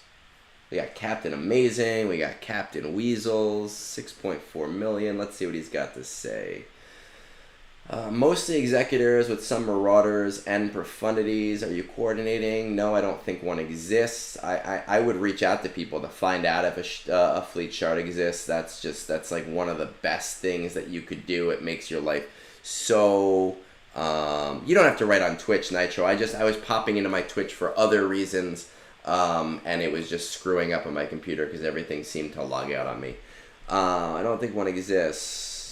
Rebel Roundup CT1, Forest Moon CT2. Places of Power 3 isn't simmable, right? Because you probably have SLKR. Military Might CT1 or 2. Grandmore CT1. Secrets and Shadows 0. Fanatical Devotion CT2. What are you currently working on? LV, starting with doing Bad Batch pilots first. And with Conquest in mind, it'll also be Queen Amidala and her 4 people. Are you dead set? With LV, yes. His requirements, I want a lot, and of course him. But after LV, I don't know. Depending when this review happens, whether before or after May the 4th, I do plan on getting the Padme Lightspeed bundle to make Newt Doku at R5 to help this progress a bit. As far as I'm aware, I'm mostly done with the big Cairo farm on him. So I don't think stopping would be the greatest idea. How highly do you value efficiency versus fun farms? Personally, think all of my farms on the account are fun farms, but I like to be as efficient as well, so it's a mix. Are there any favorite characters you want to prioritize? R9 Cup, both for platoons and Cup. I guess the question I'm asking here is what's next. Whether it's finishing some characters that I should have finished a while back, like SC, CLS, maybe some others, or go for a GL fleet. I can climb pretty overall easily with Marauder Negotiator, but I can never go past top 8. I normally stay in the top 20 range, but I don't know where to go after LV. I am all ears. So let's take a look at that.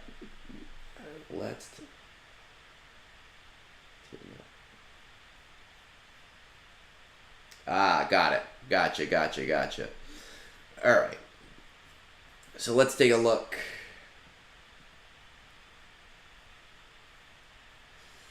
I do the same thing when I'm watching Captain Amazing at like 7 in the morning. I get to minimize everything. It's super nice. So 6.9 million. Kyber 4.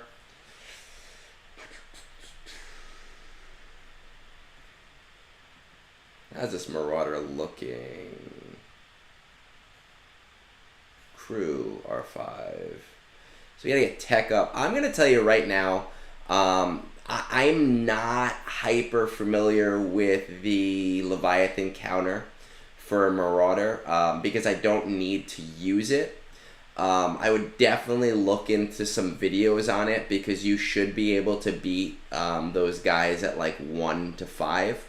I don't remember if Solo Street has a video on this one specifically. I think he does. But there, Bit Dynasty, I'm sure, has one too. I don't normally tell people, hey, go watch videos constantly because I don't watch them myself that often. But it might be worth your time to do. And again, when it comes to a fleet Discord, I would really recommend reaching out to people. I have a video on how to reach out to people. It's like 4 minutes long. It's super, super fast. But basically, like it's a nonsense channel, right? I show this, I feel like, every week. But my fleet Discord is just a payout channel, right? That's it. There's nobody really talks. Like it's not super, super active. You can see the dates go like months without anything being on here. But it kind of lets people know who to hit in terms of, oh, their payout is coming up, so I don't want to screw them over. And for somebody who's on the lower end with their fleet, it's worth it to do if you can get people involved in it. Because, being in the top 10, top 5 more consistently is going to help you as a player. Hands down, more than anything else. Let's see what we got going on here with our account. Alright, so we got Ray and SLKR. We're in K4. I mean, I feel like everybody knows what I'm going to say. You need to be putting some priority here. It looks like you have started putting priority towards Rebel Officer Leia, which is nice. Let's check out what we're doing, where we're at with LV.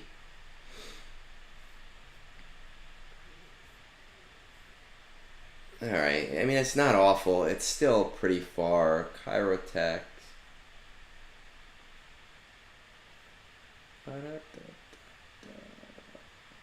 I mean, you've got most of the Chirotechs done. About 500 total left. That's not awful. And we'll kind of keep in mind that this is something that you're like doing no matter what, whether I tell you to or not. I do think it's crazy that you do not have a single GL fleet at all being in Kyber. Like, that's kind of insane to me.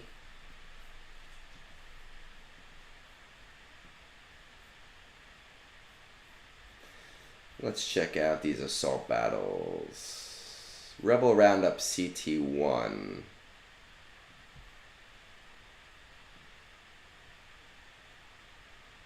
You can probably, if you remod for this event, you can probably do CT2 of Rebel Roundup right now with a Bosk lead. It does take a little bit of, like, it is a little bit of a pain in the ass, but with, you know, like Bosk, Jango, Boba, The Mandalorian, and Grief, if you are able to get past that first wave, you shouldn't have too much trouble. It is probably going to require a remodding. Yeah, it's probably most definitely going to require a remodding. But if you can 3-star it, I largely see that as being worth it.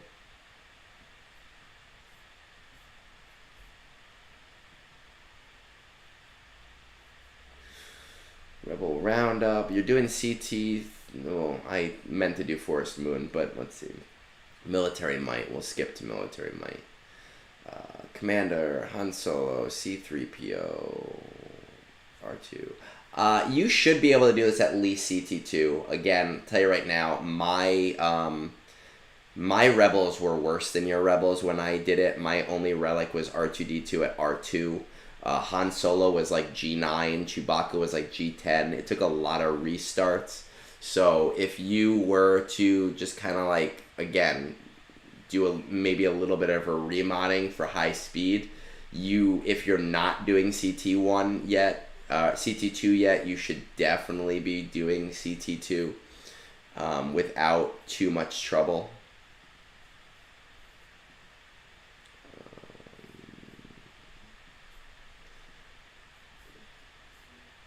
You're doing this with Empire? You must be doing it with Empire or maybe Separatists. Or droids, rather. Okay. So maybe you're doing CT2 with droids on Forest Moon. Or actually, you're probably doing it with Empire. Because I know Reva can do CT3, so that makes sense. Ground War.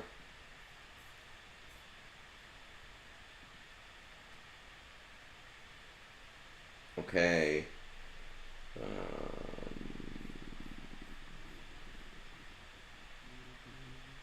LV after, and with Khan, it'll also be Queen Amidala and her 4 people. Alright, so again on the Queen Amidala thing, because when people watch these roster reviews afterwards, they don't necessarily always watch the whole stream, they kind of just watch the thing that's theirs. Just one thing to keep in mind with Queen Amidala is we don't necessarily know what she's going to slot into without her 2 characters, right? And if we look at the raid and doing Queen Amidala, even if you get Queen Amidala first run, which I think is probably highly unlikely for you, Master Qui-Gon or Padawan Obi-Wan, one of whom is going to most likely be announced and released next week, you're looking at that happening next week, and then another 3 months until they're farmable, and then another 3 to 6 months before you can actually use them.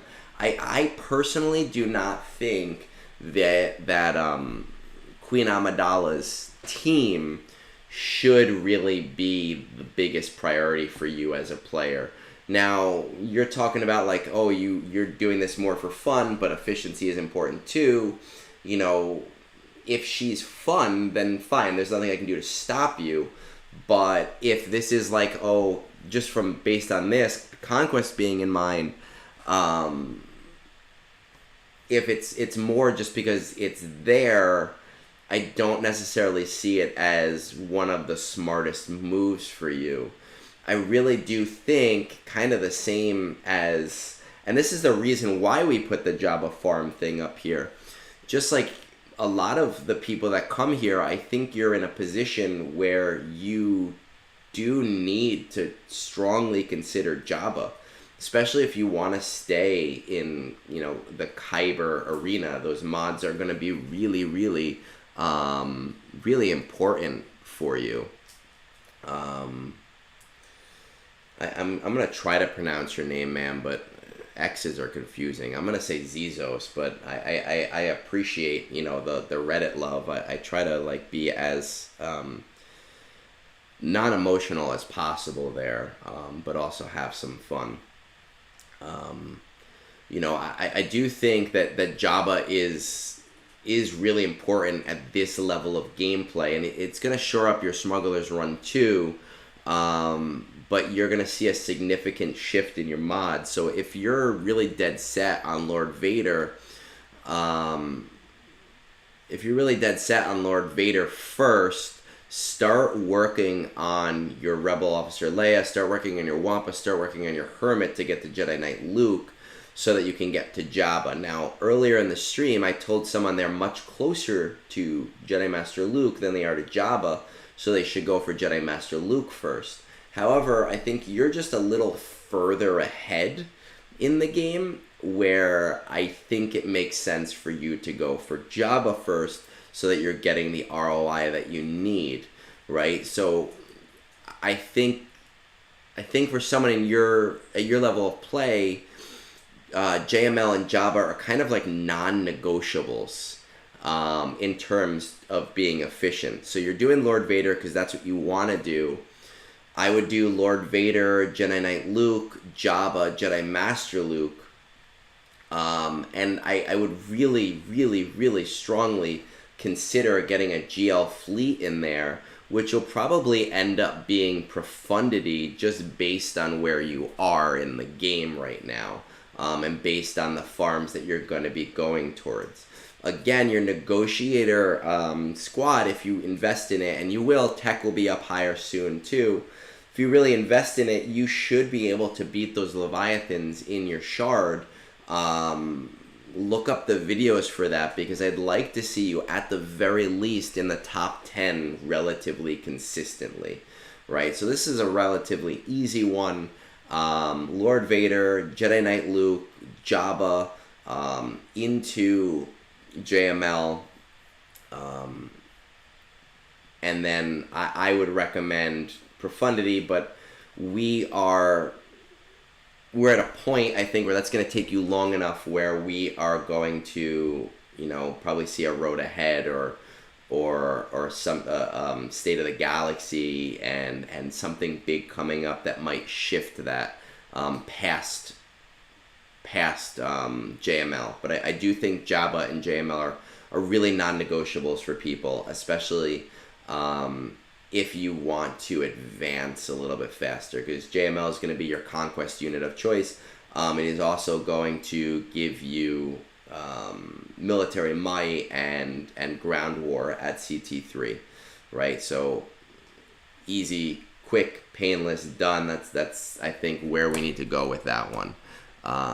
Nitro, we're gonna pop this in for you, all right? So we're gonna pop in your ally code, and we'll go off the cusp with this. 257 126.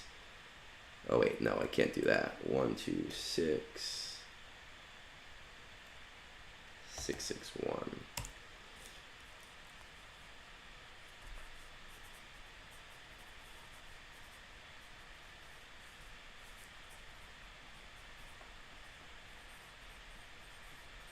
All right, let's see what we got here, man, on your main account.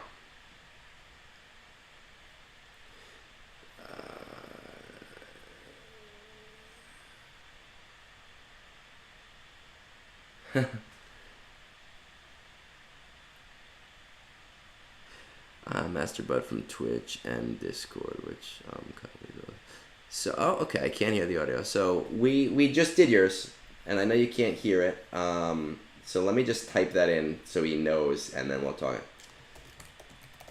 over and timestamp it so that when you can hear audio, go back to.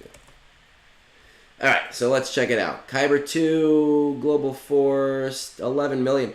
I don't know. At 11 million, I don't know what you want me to tell you, but let's take a look. I'm assuming you're doing CT3 on all of them, right?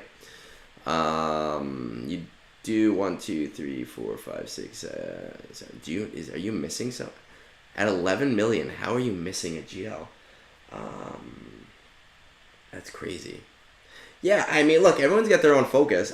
You look at my account, and there's a lot of R9s that most people would not have, just because I need platoons for my guild.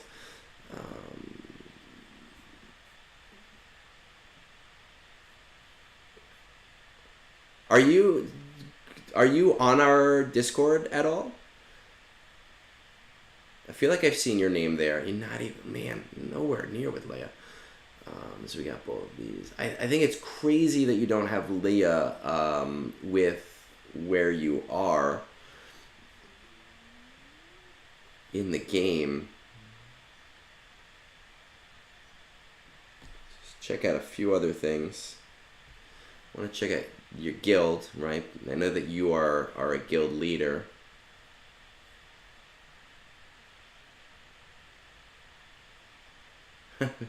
Great to see. I read that wrong, Router, and I was like, great to see me alive. I mean, I'm sick right now. I got strep, but I didn't think I was dying. And then I read that again, and I was like, man, that's different than what I read.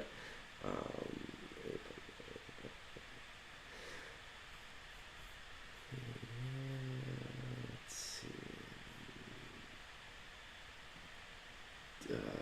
Wait, I want to get away from your guild. So the one thing that I will definitely say first is you should be on our Discord, right? We have the TB library. I actually have to sit down and update it later today because I have a bunch of videos that Kazgul posted, that Rymus and Slan posted, and I need to go through them and put them up there. But we're compiling everything that can beat everything, right, in that TB library to kind of help people out. So if your guild is doing the R9 planets, if your guild is doing the R9 or is thinking about doing the R9 planets and they're in the R8 planets and you're looking at getting combats done, I would definitely be telling your guild about the TB library and having them kind of go there. I have people in my guild that I have been sending there lately because they ask me that. They have this one guy who always asks me the same question. He's like, what can Night Sisters beat? And I say, man, I told you last month and the month before that and the month before that. So we have that whole section there of the TB library that's super, super helpful. Router, LV I think is a different beast than Leia. I like my LV. I think he's great. I know he's not so great on defense now with like Bo-Katan and everything else, but I think he's so expensive that it's a lot harder to rationalize getting him versus, getting Leia. And I know that Ender Escalation is not an event that you should be really pushing specifically for because the ROI on it sucks. She is a strong team in every game mode, so Endor Escalation is just kind of like an icing on the cake, whereas Lord Vader doesn't give you really necessarily anything extra. Though with Marauder, reverse that. With Marauder, Bad Batch becomes a much more interesting farm to go towards, especially if you're somebody who's competitive in GIC and you need like off meta counters sometimes, based on what you're putting on defense. So I want to check 2 teams specifically. For those who are just checking in, you know, my Gungans, this morning we fully autoed Ring of Kafrene, which is an R9 planet, right? And they were able to take out Mara Jade, no problem. Actually, one of my guildmates messaged me afterwards to tell me that he struggled and he lost to Mara Jade with Leia. And my Gungans wiped the floor with her.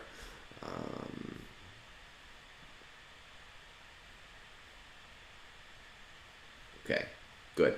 So it was beautiful, man. But so this is less of an account review, and it seems like you want help as like a guild leader more than you want account stuff. But what I will tell you is that Night Sisters are one of my favorite TB teams. Mine are all R8 right now. They are amazing. They auto literally everything. They auto in Haven class, which is a day 4 planet. And it's a very hard planet. Gungans, which you haven't started yet, again with the Omicron. I don't know how well they do without the Omicron, but with the Omicron, they are autoing R9 planets, right? So those are 2 really strong TB teams that I would consider if that is a major goal for you.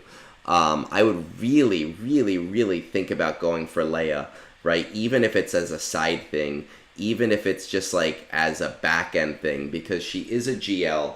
She's not considerably expensive, right? And you already have a lot of the tools to go towards her with Profundity, with Jabba, with Jedi Knight Luke. You're kind of missing out by not going for her. What I will say to you, I think the advice you're looking for, we're actually going to switch off. We're going to switch off GG, and I'm going to show you. I am not the guild leader in my guild. I am the TB officer and the recruiting officer, and I do make a lot of the major decisions. And I want to show you what I do for TB that is really helpful. Ever since, let me just do a deploy bot real quick while I'm doing this, while I'm here. Update true.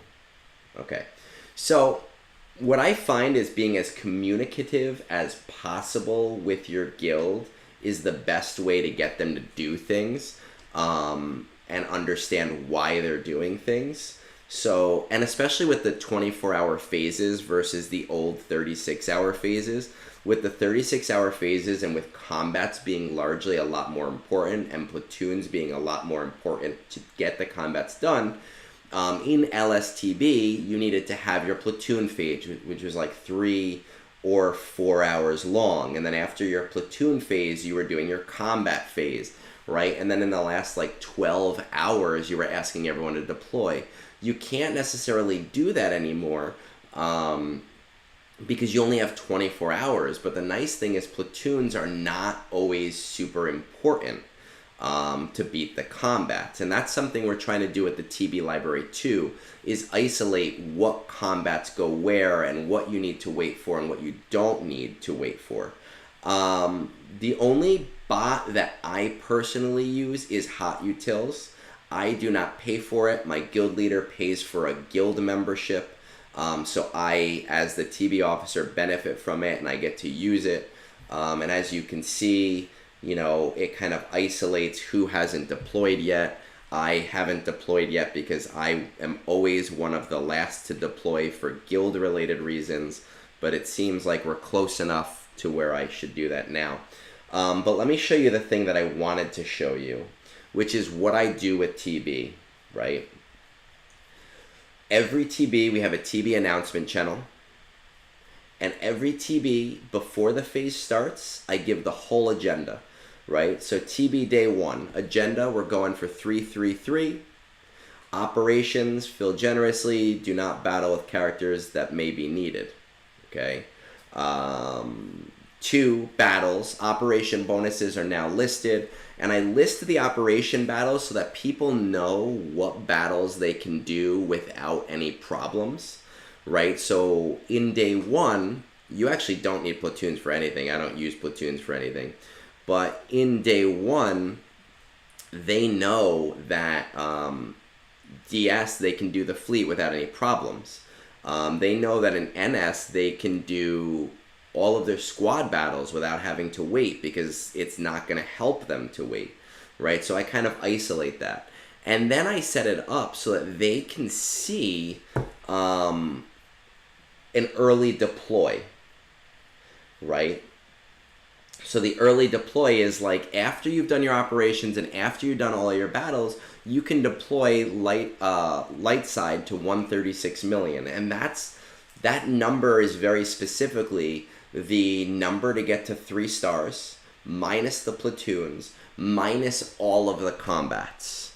Okay, so I know that by getting to 136, that will be 0 wasted GP. I send that immediately. And then overnight, I send overnight instructions. And those overnight instructions have a first, next, last system, right? So it's first LS to 220, next NS to 220, last DS to 220. And the reason I do that is overnight, I'm fucking sleeping, right? So if LS goes to 220 and someone tags me, I'm not waking up to fix that and change it. But now my guild knows that if LS is at 220, they can still do combats there, but take the rogue action and do NS deploys.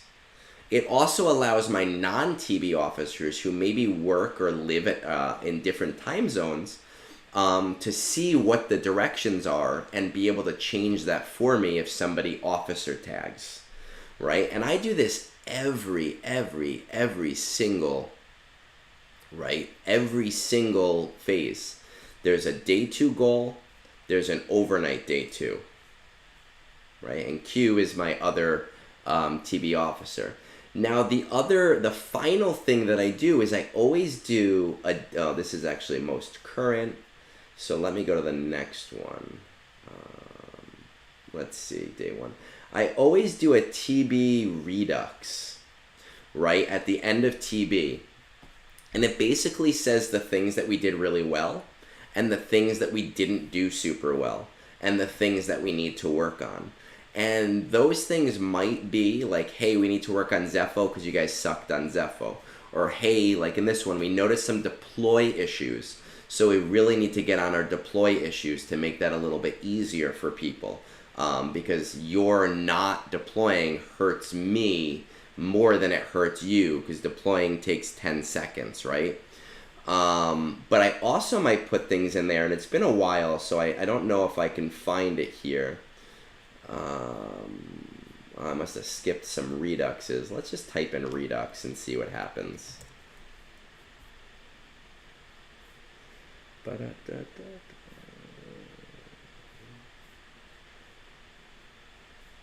Okay, so here's a good one right here, right? This was from November. A TB redux at the end, talking about what we screwed up and what needed to be fixed. Talking about Cal and Zepho and how that's a priority. And then talking about the R9 problem and platoons. And that's something we slowly work on over time. I have an officer whose sole job is to work on those platoons. And people know that we need them. And they know what needs to be done. And we reach out and they say, and they volunteer for those things specifically because we tell them that it's a priority.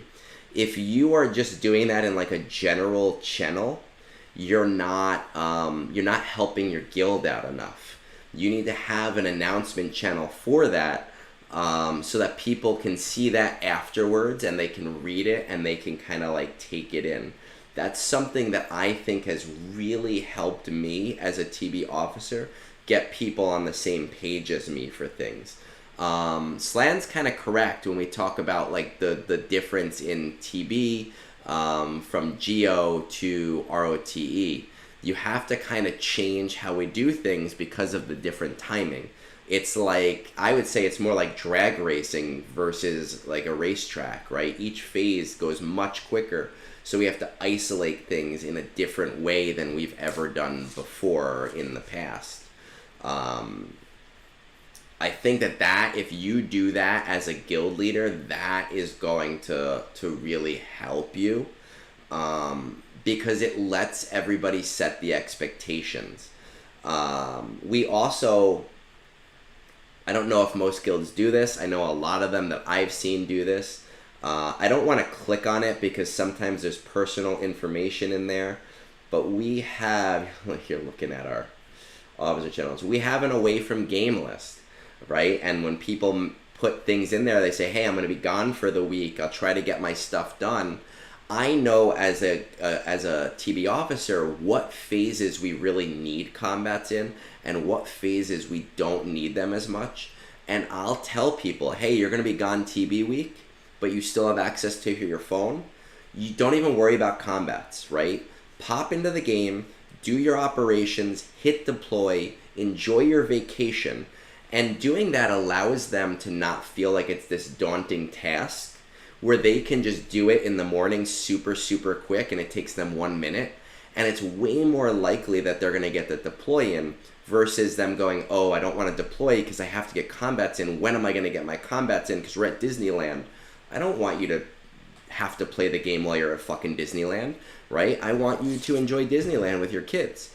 So I'll tell them on the phases like, hey, we don't need this. I still need your deploy. That'll take 10 seconds, right? But just deploy, operations, boom, you're done. Go enjoy your vacation. It allows me to run things in a way that is beneficial for everybody, and in a way where everybody understands my expectations or the expectations of the guild.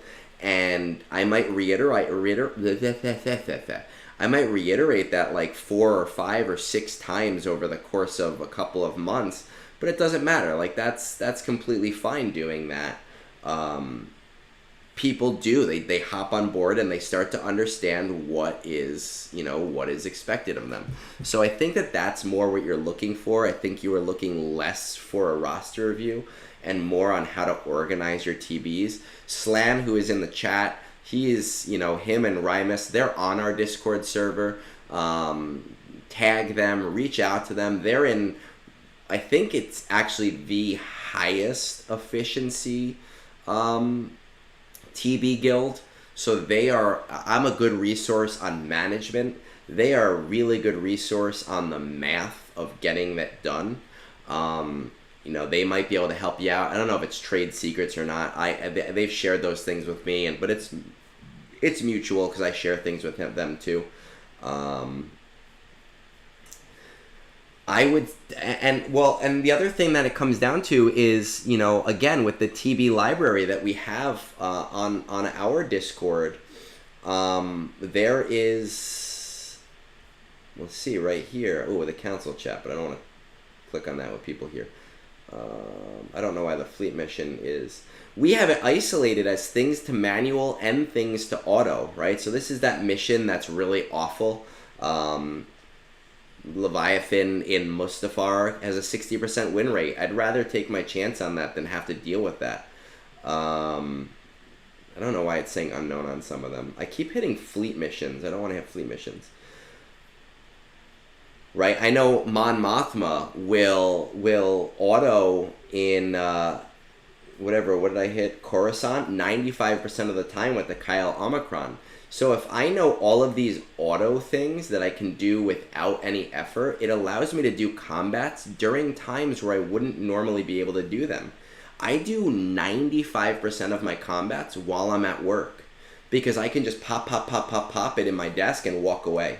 5 minutes later, it's done. Pop, get the next one up, walk away. I don't have to put any effort into it because I know what can auto. And like I said, I did 94 waves this time, literally doing everything.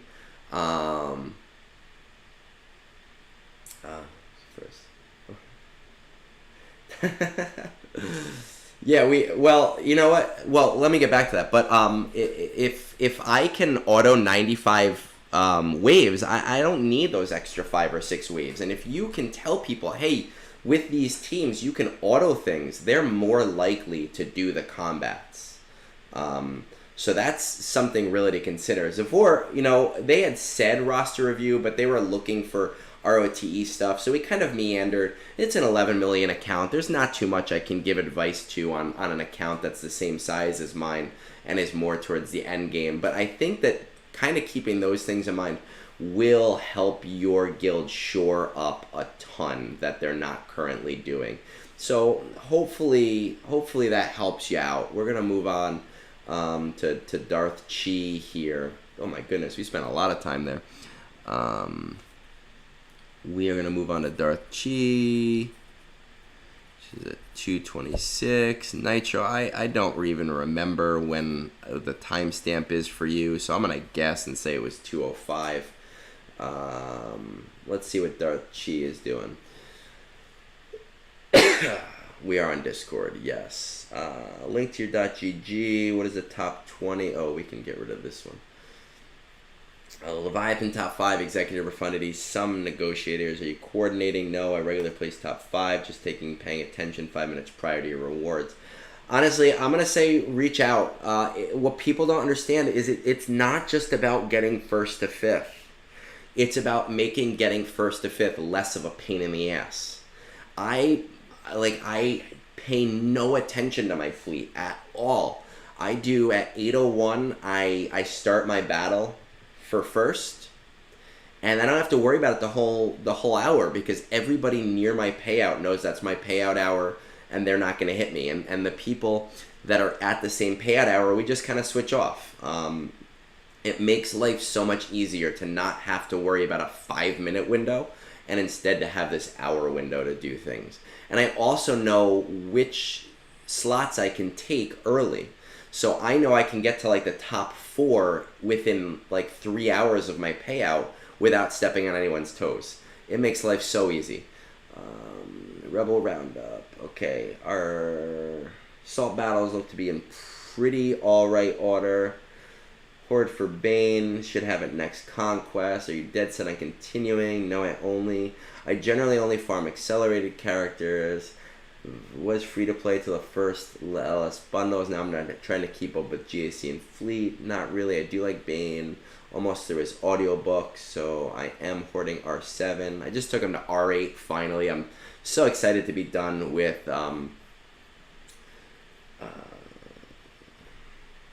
cheers from New Jersey, man. Now I have a couch in Peru that I can work towards staying on. I just got mine to R8 now that my Gungans are done. I did a lot of account building over the last week. I just unlocked JML a couple of days ago. Alright, let's see what we got going on here.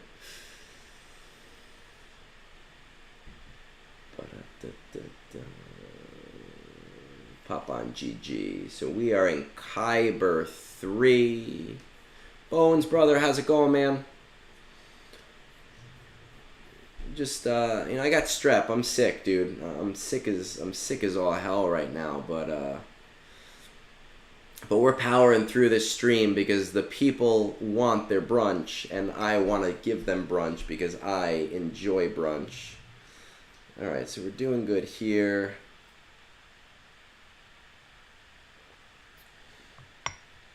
Do a roster review with the Jar Jar mask on. Should we try it? I kind of want to try it. Alright. What do we think? Can we do a review with the mask on? Hungover from the 4th. Yeah, I was so sick with those antibiotics that I did no drinking yesterday.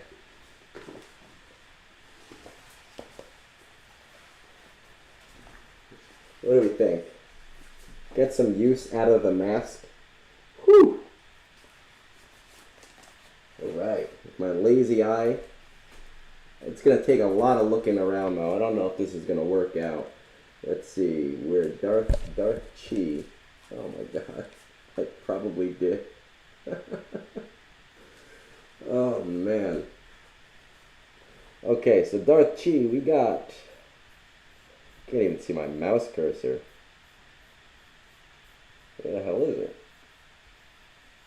Oh, there it is. We got 3 GL, so Supreme Leader Kylo Ren, Rey, Jedi Master Luke. Let's take a look at our GL gear needed. To hide your disappointment. Oh, I love that you're here. Let's see, Rey, Jedi, well we know we have Jedi Knight Luke. It's very hard to see with the mask, but that's okay, we're doing it.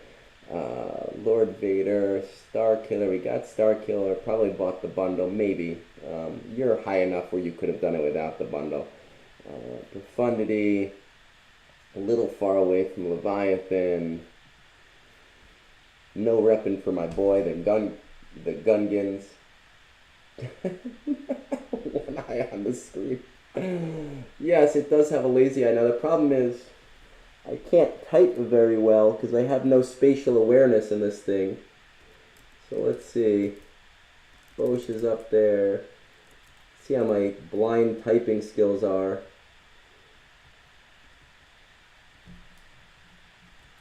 Holy shit. There we go. Skiff. Skip.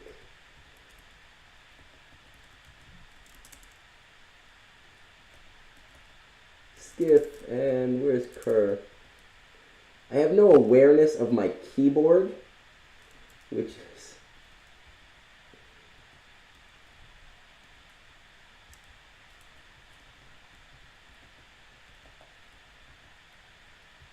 Where the fuck is the R? There it is. Alright, so they're all pretty good up there. Whew! No, I love this mask. I really do. I'm upset that I'm gonna have to bring it back to my brother's house.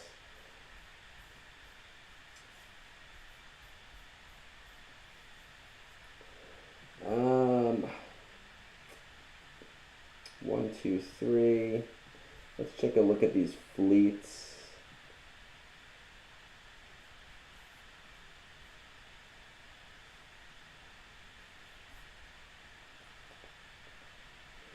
Profundity. You're doing it with 4-star profundity. That's not too bad, man.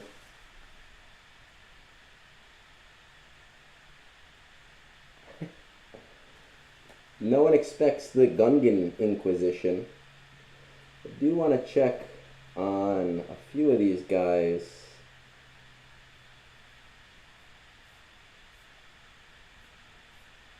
Do we have no Malgus yet? That's interesting.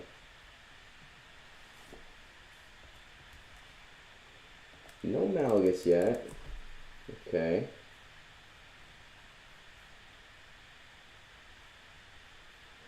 Check out this guild.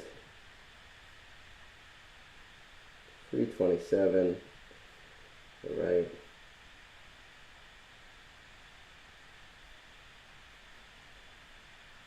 And let's...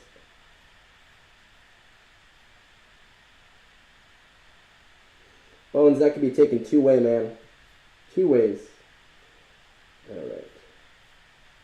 Let's see. We're doing CT2 on most of them. I did just get the Lightspeed bundle from Night Sisters. Okay. Alright. Now, here's the thing. I am going to take this ridiculous mask off because I find that efficiency-wise, it's making it a lot harder for me to focus. Let's take a look at these assault battles because I have a feeling we can shore up some of them for you. Whew. But you got some Gungan out of it, right? Imperial Troopers, so Forest Moon, Veers, Stark, Piet, Dark Trooper, Range Trooper. If you remod these guys all for speed, you should be able to do CT3, right? I know I'm looking, your mod's not super great on them, but if you take the time and you remod them and you really put the effort and just for the event, you should be able to do CT3 of Forest Moon without too much problem at all. Now, kind of really the same thing here with, where are they? With SLKR, right? SLKR and crew, it does take some considerable time, and it's not fun to do, but you should be able to CT3 this without too much of a problem as well, right? It takes like an hour to do, but most of it can be done mostly AFK, right? Like mostly on auto. So it's another thing to consider there. Military might should be a CT3 because you have JML. Okay, so Commander Luke Skywalker, where is he? Commander Luke Skywalker, Chupio in the second slot, Han Solo, C-3PO, and Mon Mothma. Take those three, do all of the event specials in the first round, and then just hit auto. Again, you might need to remod for the event so that they're all a little bit faster. This is not terrible, but you should be able to do that. These are all things that you do once, and then it's like super easy, and it's super quick. So you shouldn't have too much problem, if you know what I mean, right? You should be pretty okay there. Let's see the other one. What do we got? What's my Ground War CT2? This one's probably also a CT3 if we're being completely honest. Let's take a look.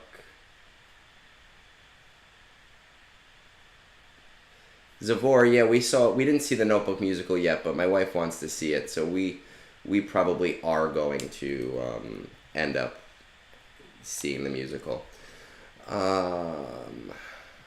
Yeah, I mean, same thing. Yeah, so these are all things that you should be, like down to struggle, unlock sims, like proving guns. Jedi Knight Luke, if you make him as slow as possible, take all speed off of him. All speed off him, even that speed arrow. Bubbles, how's it going, man? Even that speed arrow, and you put like Jedi Knight Luke lead, Jedi Master Luke, I'd say Hermit Yoda, Jedi Knight Revan, and maybe Grandmaster Yoda. You should be able to do Ground War at CT3 no problem. Once you use the granted special, it speed limits everybody, and you want to finish every round with the speed limiter so that Jedi Knight Luke starts every round. That should not be a problem for you at all, right? All of these assault battles should be CT3s. With these guys, you should definitely be able to do CT1 of Secrets and Shadows now. Maybe CT2, but definitely CT1.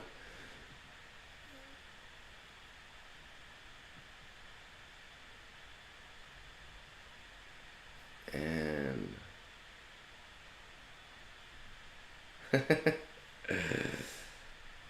I love my reality shows, Bones. I really do. They're so trashy and shitty, and I love them so much.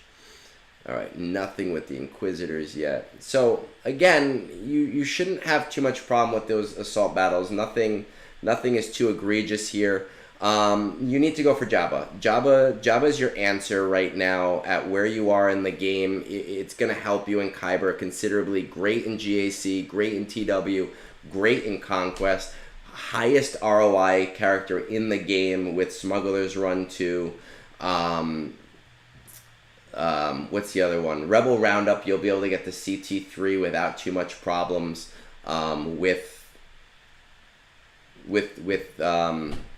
Holy shit, what's his name? With Jabba done, right? That should really be your kind of current / next priority.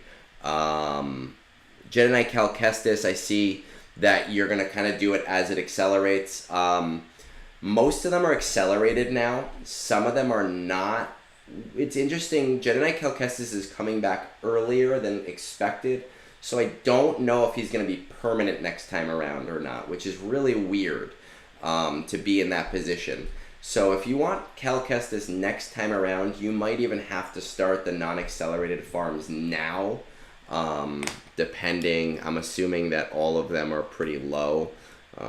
Cal, you did because he's accelerated now. Seer is accelerated. Marin, you did, right? So you might just want to wait for permanence with him because Jabba needs to be the priority. All right, Jedi Knight Cal Kestis will help you with your guild.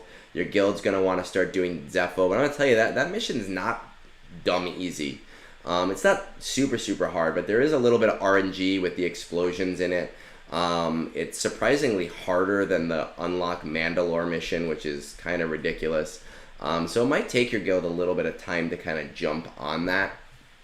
I'm gonna say something that is maybe slightly, well, let me check first before I say this.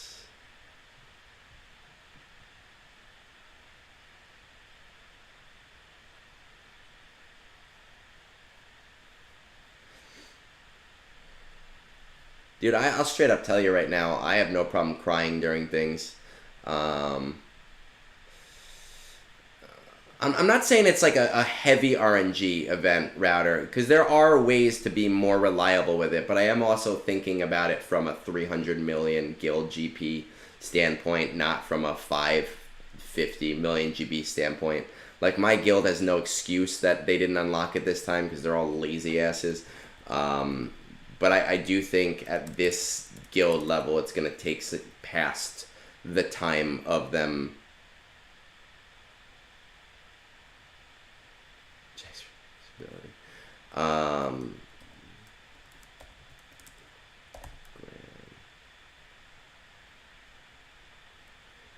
Grand Inquisitor. Oh, you're starting to get there.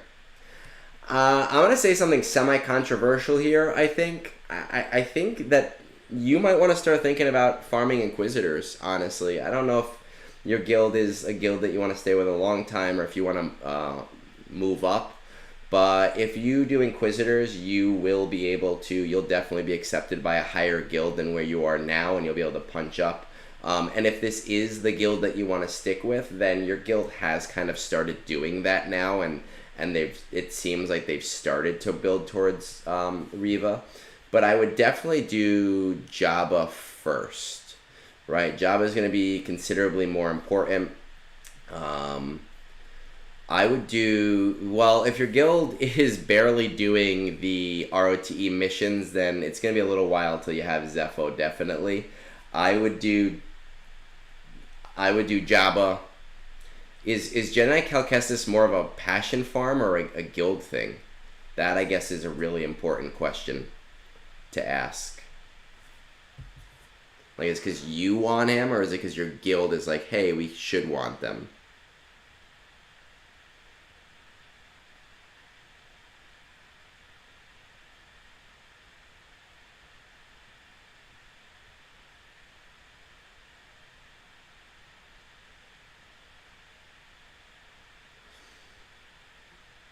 Passion. Okay, so that's an important question. So I would say go for Jabba, slow farm Jedi Knight Cal Kestis. You're probably not going to make it by the May event or the June, whatever the event is that's coming a little bit earlier than normal. I would slow farm them, and you should have him by the time he becomes permanent. And if he does become permanent early, then that's all the more better for you. Because you won't have to worry as much about those things. I do think Grand Inquisitor might be... How locked into your guild are you? Is this a guild you're like, I'm staying with these guys? Or is this like, oh, if opportunities come up, I'd rather be in a higher guild? It's another important question to ask.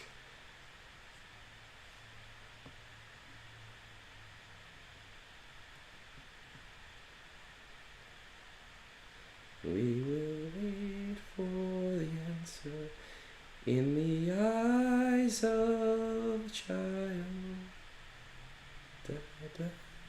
Yeah, but that doesn't really answer the question. Is this a guild that you're planning on staying with? Like, or is it like, hey, if an opportunity comes up, I'll absolutely jump ship.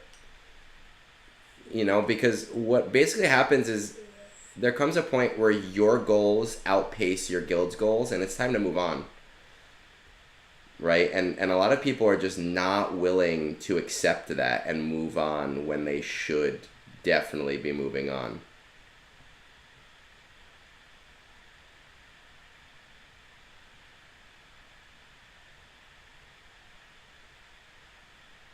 Ba-da-da, ba-da-da, do-do-do, do-do-do, ba-da, ja-da-da-da-da-da, ba-da-da-da-da-da-da.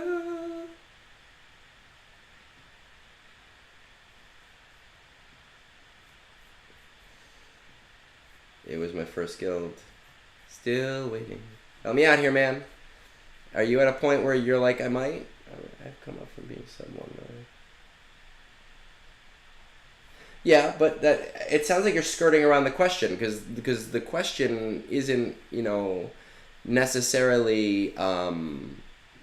The question isn't how have they helped you. The question really is, are you willing to move on from your guild at some point? You know, because a lot of people, they hold too much prominence for their guild.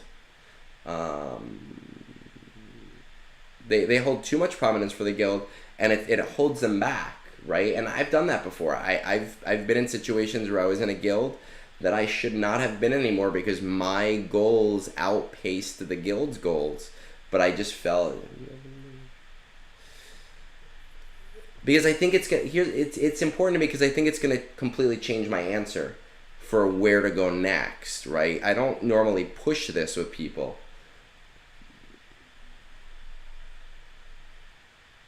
And if you're worried that people in your guild are watching, you know, you can always say like, hey, I'm not actively looking to leave, but if opportunities present themselves, I'd be open to it. Yes, you are willing. So here's what I would do then. Awakened Mandalorians is my 4th guild in this game, and I'm happy here now, and being in the end game, I don't foresee me changing guilds at this point, but you should be open to finding a different guild, especially if it doesn't suit you in the short run. What I'm going to do here is, so my advice basically is go for Jabba first. Slow farm Jedi Knight Cal Kestis. Do all of those assault battle things that I talked about. It's fine to get Bane. That's completely fine. He's awesome. You'll highly benefit. But if you are open to switching guilds, after you do that stuff, I would be farming Inquisitors. I'd be getting Grand Inquisitors. And then I'd be looking at Grand Inquisitor. And then I'd be looking for another guild. You could probably find a guild like 100 million above where you are right now once you have Grand Inquisitor. There are guilds struggling for Reva shards that are way above you that will take in someone lower than them specifically because they are Reva ready. So, you know, that's where I would go. Okay then, mate, man, like, you know, you know, sometimes you get lucky and you find the guild that's good for you right away.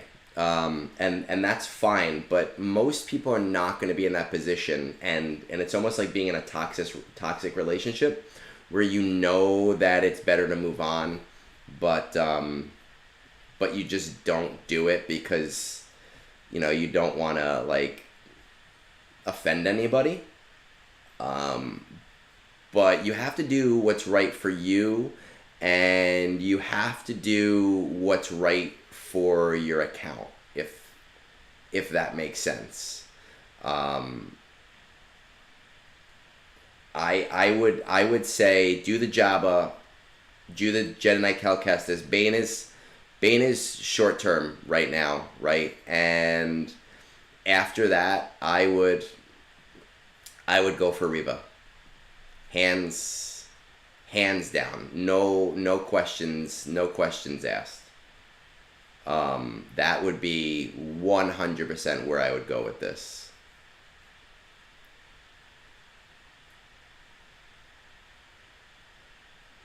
You know, my gameplay has considerably changed. My gameplay has considerably changed ever since I left the guild that just was not right for me. Right? That I think is really important. So, you know, I think that's going to lead you into a pretty long, a pretty decent amount of time. I would recommend doing that. I don't think that there's too much else that makes sense to talk about right now, because that's gonna take you some time anyway. But I think that's kind of where you should go. All right, and if you have any other questions,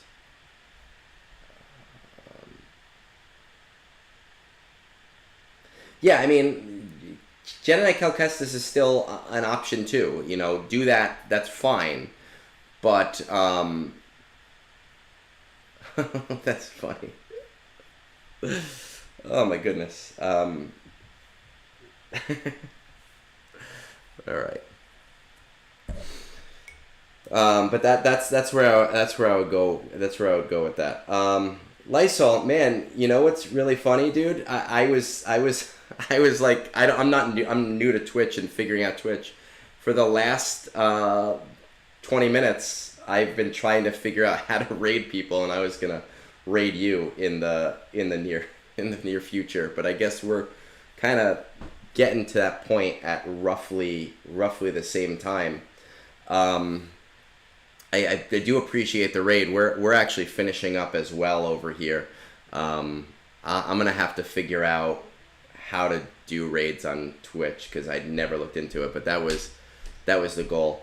Guys, I have like 4 or 5 more roster reviews, but again, I've got strep. My throat is actually killing me right now, so I think I need to call it a day a little bit earlier than I was planning on calling it a day. I apologize to those of you that were on the list and expecting one today. You'll be much higher up on the list for next week's brunch, where I will hopefully be feeling a lot better. Oh, it's that easy? So there you go. Then I'll know for next time. I appreciate everybody following us on this Jar Jar journey. Right? If you're not on our Discord yet, get on our Discord. It's an awesome community for everybody. I don't know what else to say. Conquest, we're gonna find out on Tuesday about what's coming up. Right? Master Obi-Wan or whatever, and Padme, or Master Qui-Gon and Padme, and let me know on Discord. Moonborn had posted a picture of him in our hoodie. Let me know what you think. I don't know if I'm going to do merch or not, but I enjoy it. And let me know if you're like, oh, those look cool. All right, so I appreciate you guys. Thank you for hanging out with me this morning. Those of you that rated us, thank you. I apologize that we're also towards the end. Maybe I got to start earlier so that I can raid you guys one day in the near